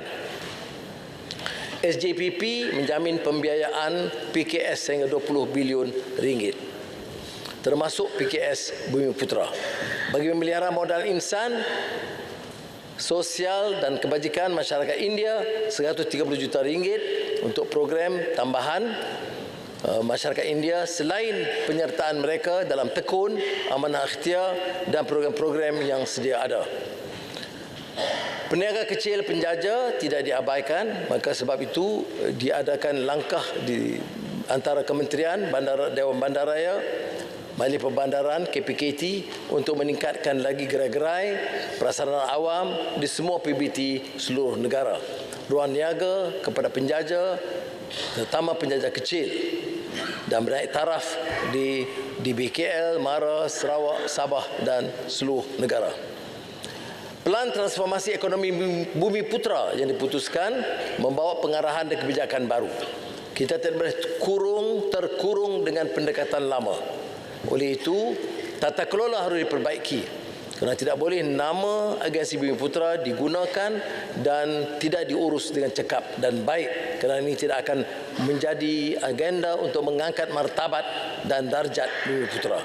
Sebab itu, Pemusatan Pelaburan Hartanah Berhad PHB Equinas di bawah Yayasan Pelaburan Bumiputera menyokong perniagaan Bumiputera sepanjang kitaran perniagaan mereka. Equinas akan melabur dalam syarikat pertengahan dan setelah itu syarikat berjaya akan disenaraikan dan mendapat pelaburan sewajarnya daripada PNB. 800 juta ringgit pembiayaan di bawah MARA dan PUNB tersedia untuk melatih dan memberi peluang kepada usahawan Bumiputera dan menyokong artisan tempatan. 1.3 bilion ringgit untuk memperkasa kontraktor G1, G4 khususnya Bumiputera. Ini memberi peluang kepada kontraktor melaksanakan projek-projek kecil dan sederhana termasuk pembinaan jalan, pembaikan dan penyelenggaraan prasarana awam. Buat pertama kalinya dalam sejarah, Kerajaan Madani telah bersetuju menetapkan 50 ekar daripada pembangunan projek strategik Bandar Malaysia sebagai tanah reserve Melayu. Ini hanya permulaan dalam mengenal pasti tanah-tanah kerajaan yang sesuai bagi memastikan aspek pembangunan tidak diabaikan supaya keseimbangan sosioekonomi jangka panjang di kawasan bandar dipertahankan. PNB dan PHB akan terus meningkat kerjasama membangun tanah reserve Melayu dalam projek perumahan mampu milik, penginapan pelajar dan pembangunan komersial. Perlu ditekankan bahawa langkah-langkah yang diambil untuk memperbaiki pengurusan, meluruskan ketimpangan, mengelak ketirisan, termasuk kebijakan penyelesaian subsidi, peluasan hasil adalah di antara lain mengupayakan bantuan yang lebih bermakna kepada rakyat. Rakyat masih terus mengeluh kerana terpaksa berdepan dengan apa yang dianggap sebagai kos yang meningkat. Sebab itu, kita berikan peningkatan tertinggi kepada STR dengan sumbangan asas rahmah. Saya ingin umumkan, pada tahun ini, program asas rahmah SARA untuk rakyat miskin dan STR, sumbangan tunai rahmah, akan mendapat peningkatan terbesar dalam sejarah, 13 bilion ringgit. Ini akan memberi manfaat kepada 9 juta penerima atau 60% penduduk dewasa negara. 4.1 juta penerima STR akan menerima SARA sebanyak RM100 sebulan ketimbang 700,000 penerima sebelum ini. Bantuan SARA dikreditkan dalam MyKad. Penerima bermula April 2025 dibelanjakan untuk membeli barangan asas, minuman, ubatan, barang persekolahan dan lain-lain. Dan 600 pasaraya akan disediakan untuk bersama dalam bidang ini. Kategori bujang tidak ketinggalan. Mereka akan mendapat STR RM600. Penambahan ini adalah 3 bilion ringgit. Penambahan yang tinggi membolehkan kadar maksimum diterima. Maknanya isi rumah meningkat kepada RM4,600. Kita akui dan mendengar terus rungutan demi rungutan tentang kos sara hidup. Lantaran itu kita mengambil langkah serta kebijakan ekonomi yang merupakan peningkatan peruntukan dan kadar maksimum bantuan tunai yang pernah diberikan oleh kerajaan. Ini juga akan ditambah melalui peningkatan peruntukan bantuan tunai di bawah Jabatan Kebajikan Masyarakat meningkat kepada RM2.9 bilion bantuan oleh JKM. Kadar bantuan bulanan kepada rakyat miskin ditingkatkan. Kadar bantuan warga emas dinaikkan kepada RM600 sebulan. Kadar bantuan kanak-kanak keluarga miskin dinaikkan kepada RM250 sebagai bagi anak berusia 6 tahun ke bawah. RM200 bagi anak lingkungan usia 7 tahun hingga 18 tahun. Untuk wilayah persekutuan, kerana dia tidak ada kerajaan negeri dan selalunya bantuan ini ditambah oleh kerajaan negeri masing-masing. Oleh kerana wilayah persekutuan tidak punya kerajaan negeri, kadar bantuan am dinaikkan kepada RM150 dengan kadar maksimum sekeluarga RM500 sebulan. Saya percaya kerajaan negeri yang sudah terus mengadakan program ini ataupun kalau boleh ditambah. Jadi jika dihitung keseluruhan bantuan STR, SARA dan JKM tidak termasuk zakat dan bantuan negeri atau bantuan NGO, isi rumah miskin dengan 3 anak di Malaysia layak menerima bantuan lebih RM13,000 setahun. Yang ini peningkatan yang tertinggi yang pernah diperkenalkan. Untuk warga emas miskin layak menerima bantuan lebih RM10,000 setahun. Ini bermakna tidak ada rakyat di Malaysia yang berpendapatan kurang RM1,100 sebulan. Paling miskin sekalipun mesti ada minimum RM1,100 sebulan. Ini tanpa dimasukkan bantuan yayasan, zakat, kerajaan negeri. Maka tanggungjawab kita nak pastikan tidak ada keciciran. Maka JKM, ICU, JPM harus bergadi bau dengan semua kementerian menggandakan usaha verifikasi golongan miskin. Seluruh jentera kerajaan digerakkan bagi menggebeleng kekuatan, mengawal harga dan bekalan barangan untuk termasuk menghapus tembok penguasaan kartel yang meratah keuntungan maha besar daripada wang rakyat. RM1 bilion disediakan untuk menganjurkan ikhtiar menangani kos sara hidup. Ini meliputi program Payung Rahmah ditingkatkan kepada RM300 juta, jualan rahmah diperhebatkan di semua DUN setiap bulan. Semua DUN. Tak kira di mana. RM700 juta dikhususkan untuk memperbanyak saluran program kos sara hidup lain bagi mengawal harga barang, termasuk melalui usaha sama dengan pengusaha pasar raya, pasar borong, kedai runcit, pasar tani, koperasi sebagainya. RM250 juta untuk mengedarkan barangan keperluan asas di kawasan pedalaman dan desa, termasuk memperluas ke kawasan baru di Magandai, Kota Marudu dan Nangga Pelawan Bintulu. Saya ingin mengumumkan pelepasan cukai pendapatan individu atas bayaran premium insurans pendidikan dan insurans perubatan dinaikkan kepada RM4,000 untuk meringankan beban. Pelepasan cukai pendapatan individu bagi perbelanjaan perubatan sehingga RM10,000 adalah juga meliputi bayaran perubatan dilakukan oleh pembayar cukai di bawah produk insurans dan takaful perubatan. Pengecualian cukai pendapatan ke atas pendapatan yang terbit daripada sumber luar negara telah tertakluk kepada cukai pendapatan dari negara sumber serta diterima oleh individu Malaysia. Diberikan secara bertempoh sehingga 31 Disember 2026, dilanjutkan sehingga 31 Disember 2036. Kerajaan Madani sentiasa menitik beratkan soal pendapatan rakyat. Penstrukturan ekonomi hanya dianggap berjaya apabila rakyat meraih gaji dan upah yang bermakna untuk menjalani hidup yang lebih selesa. Untuk itu, kerajaan bersetuju menaikkan kadar gaji minimum dari RM1,500 kepada RM1,700 sebulan. Dan akan berkuat kuasa mulai 1 Februari 2025.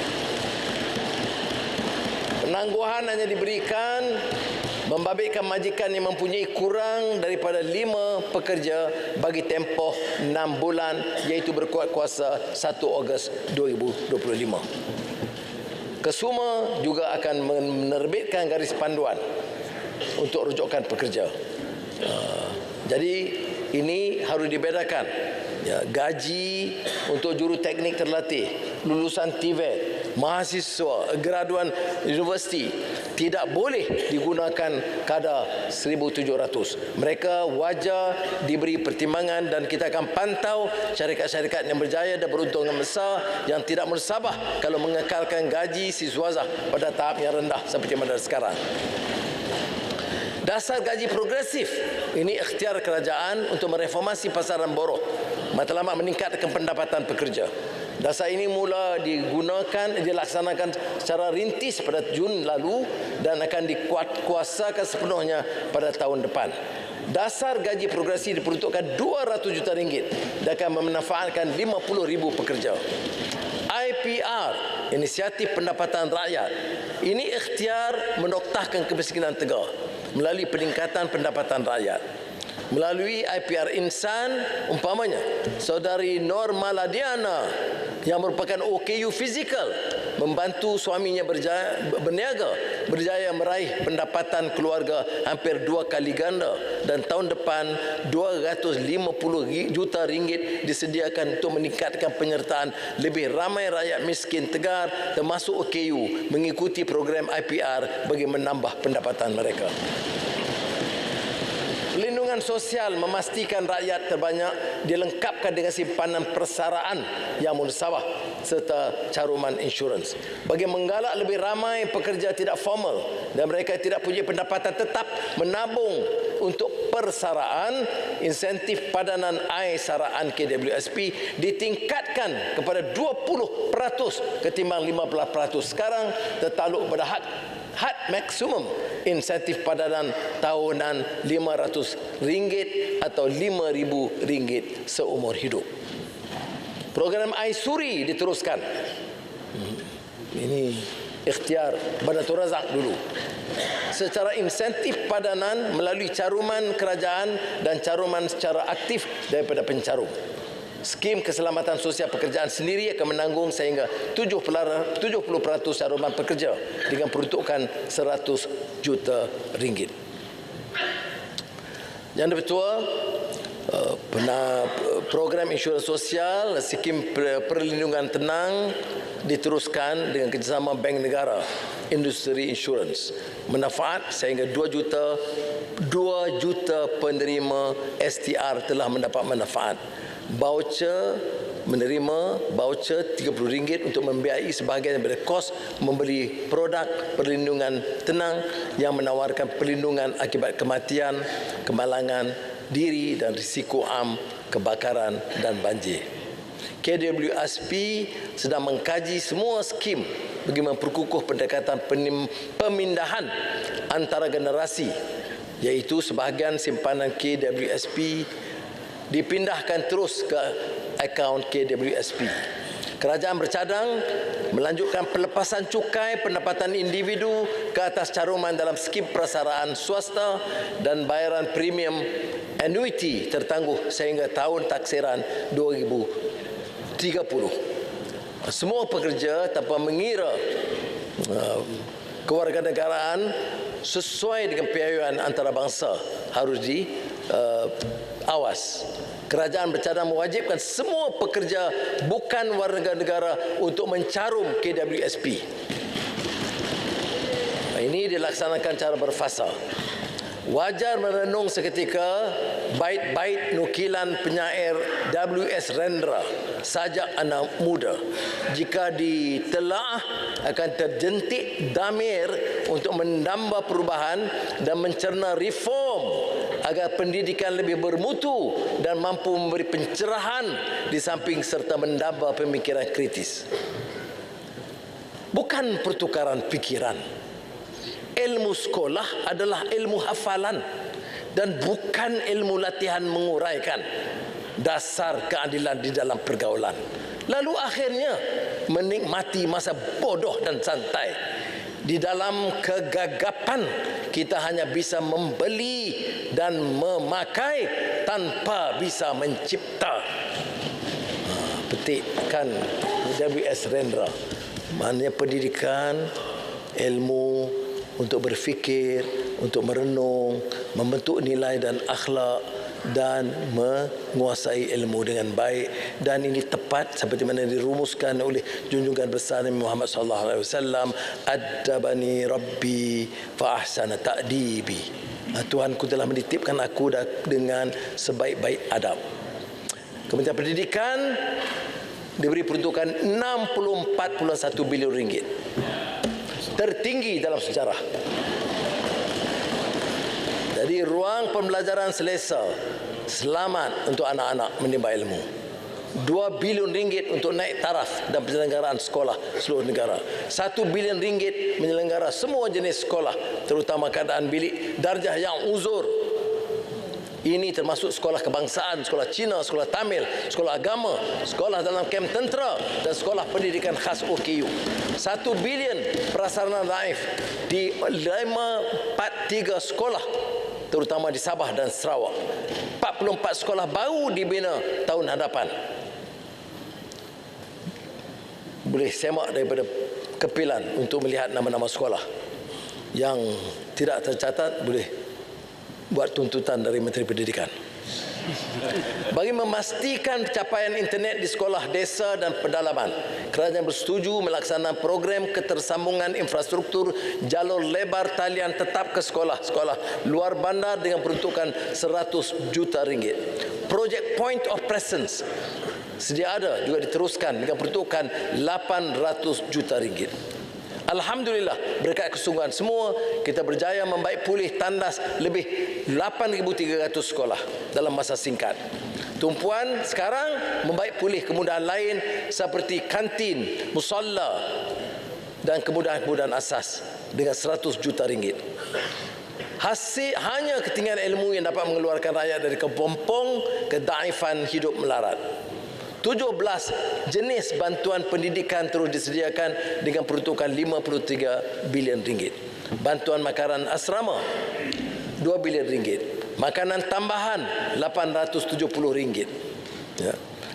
Dan 800 juta ringgit bantuan awal persekolahan kepada 5.2 juta murid tahun 1 hingga tingkatan 5 tanpa mengira pendapatan ibu bapa.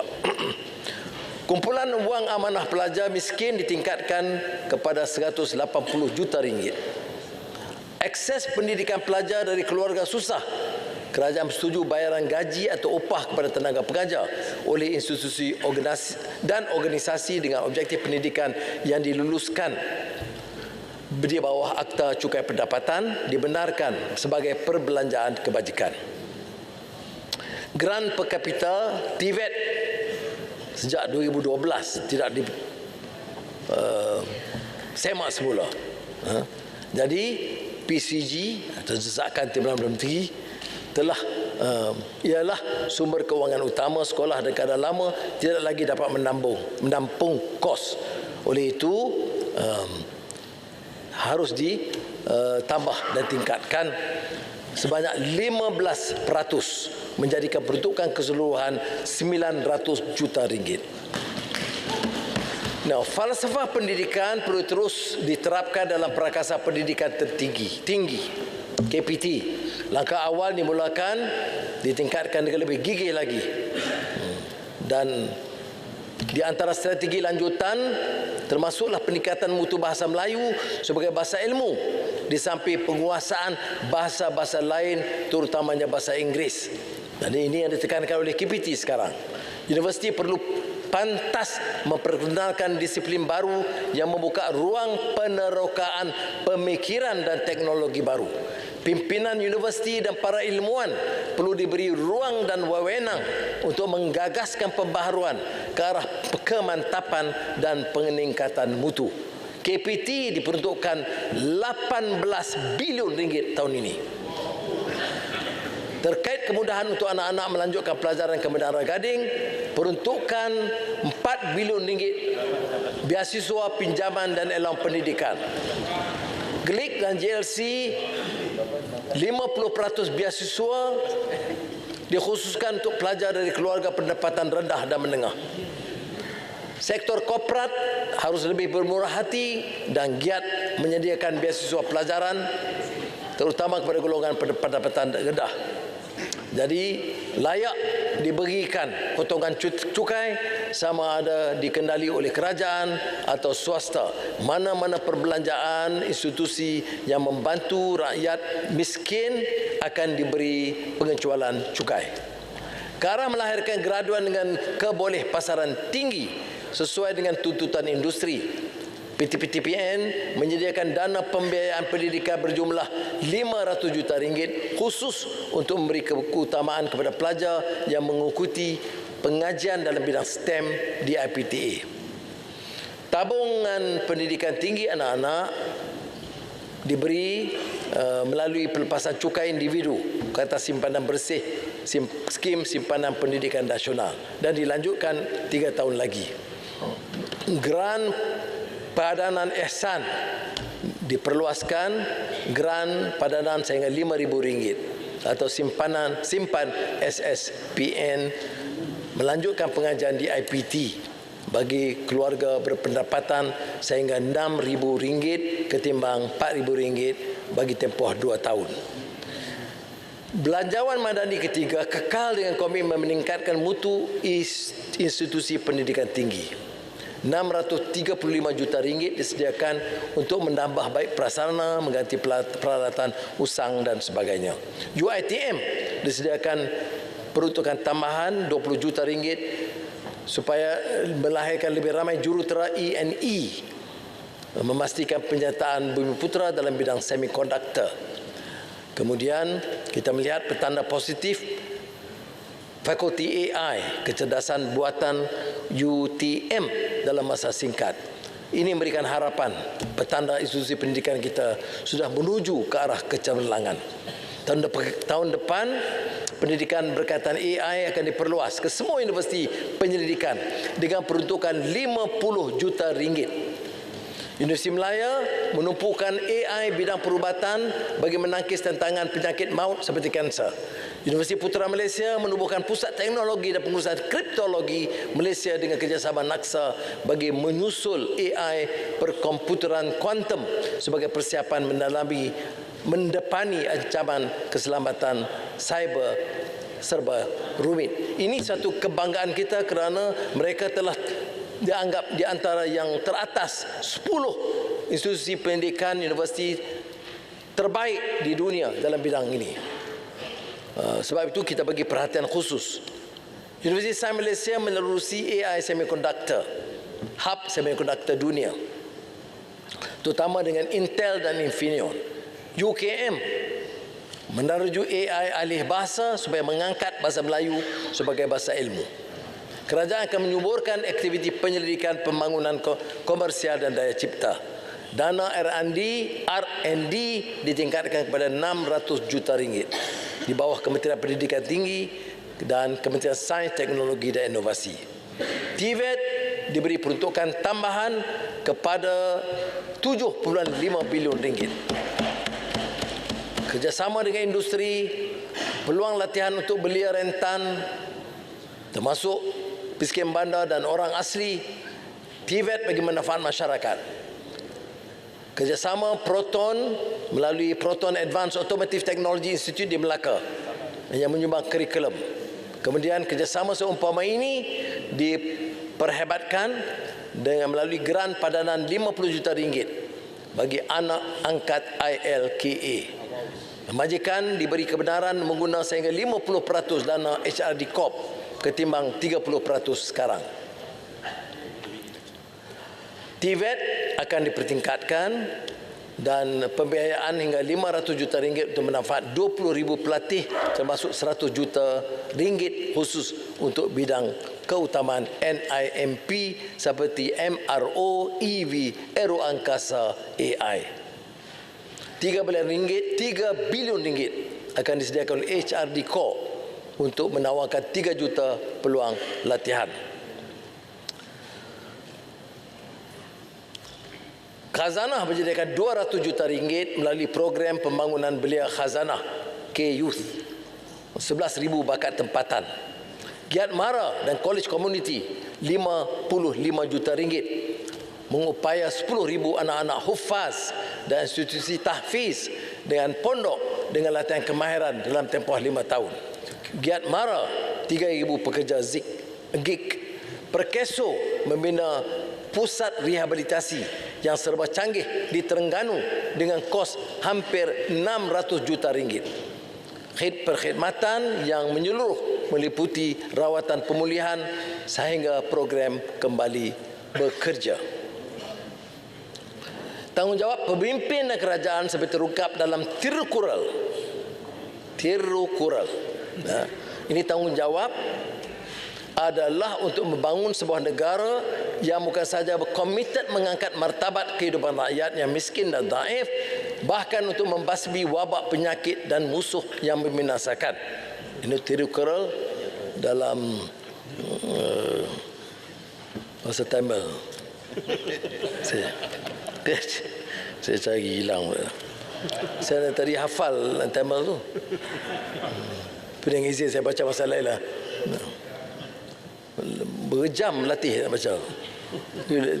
Daripada tak jelas je. Tak apalah. Ini penting tu, penting sangat. Baik, tapi kalau dapat saya baca juga. Kemudian Kementerian Kesihatan ni TPM tidak membantu.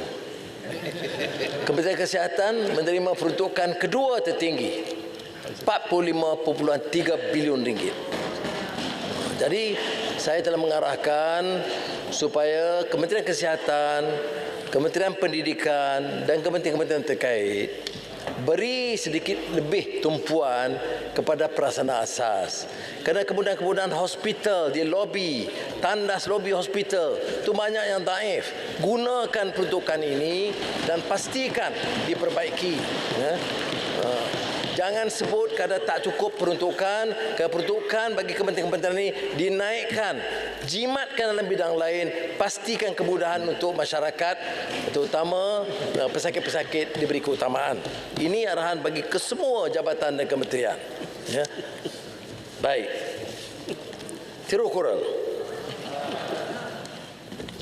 Ure, pasium, ova, pinium. Sere, pagayum, sera, teyal, vadu, nada.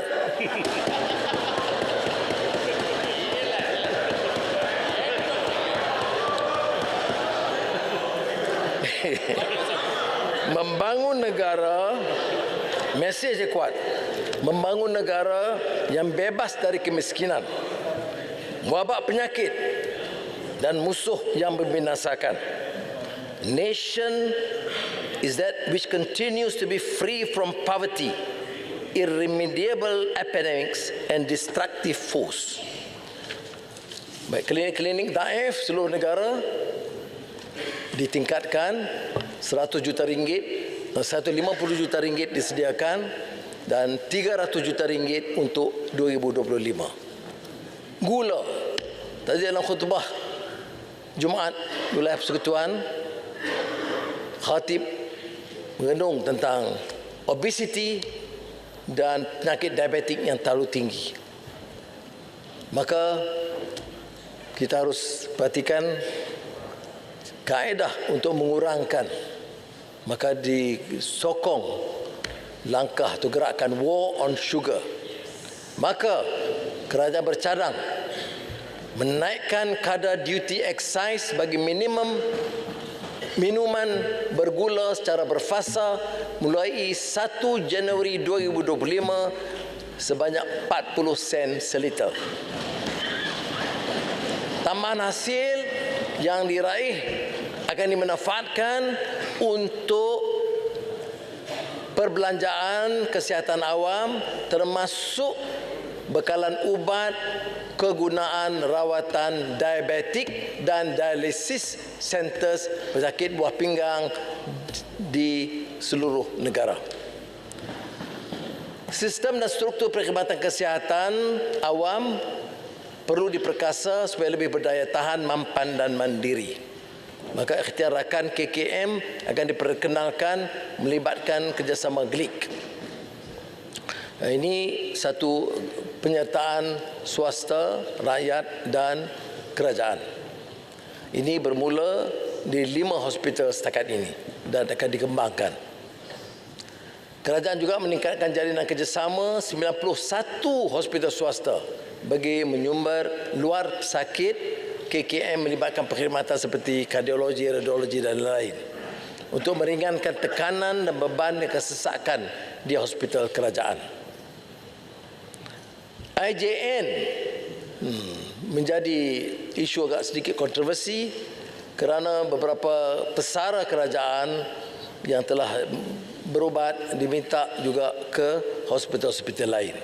Atas pertimbangan ini, kita setuju supaya memberikan kesempatan bagi pesakit yang sudah pun ke IJN, terutama yang berumur 65 tahun ke atas, meneruskan perawatan di IJN.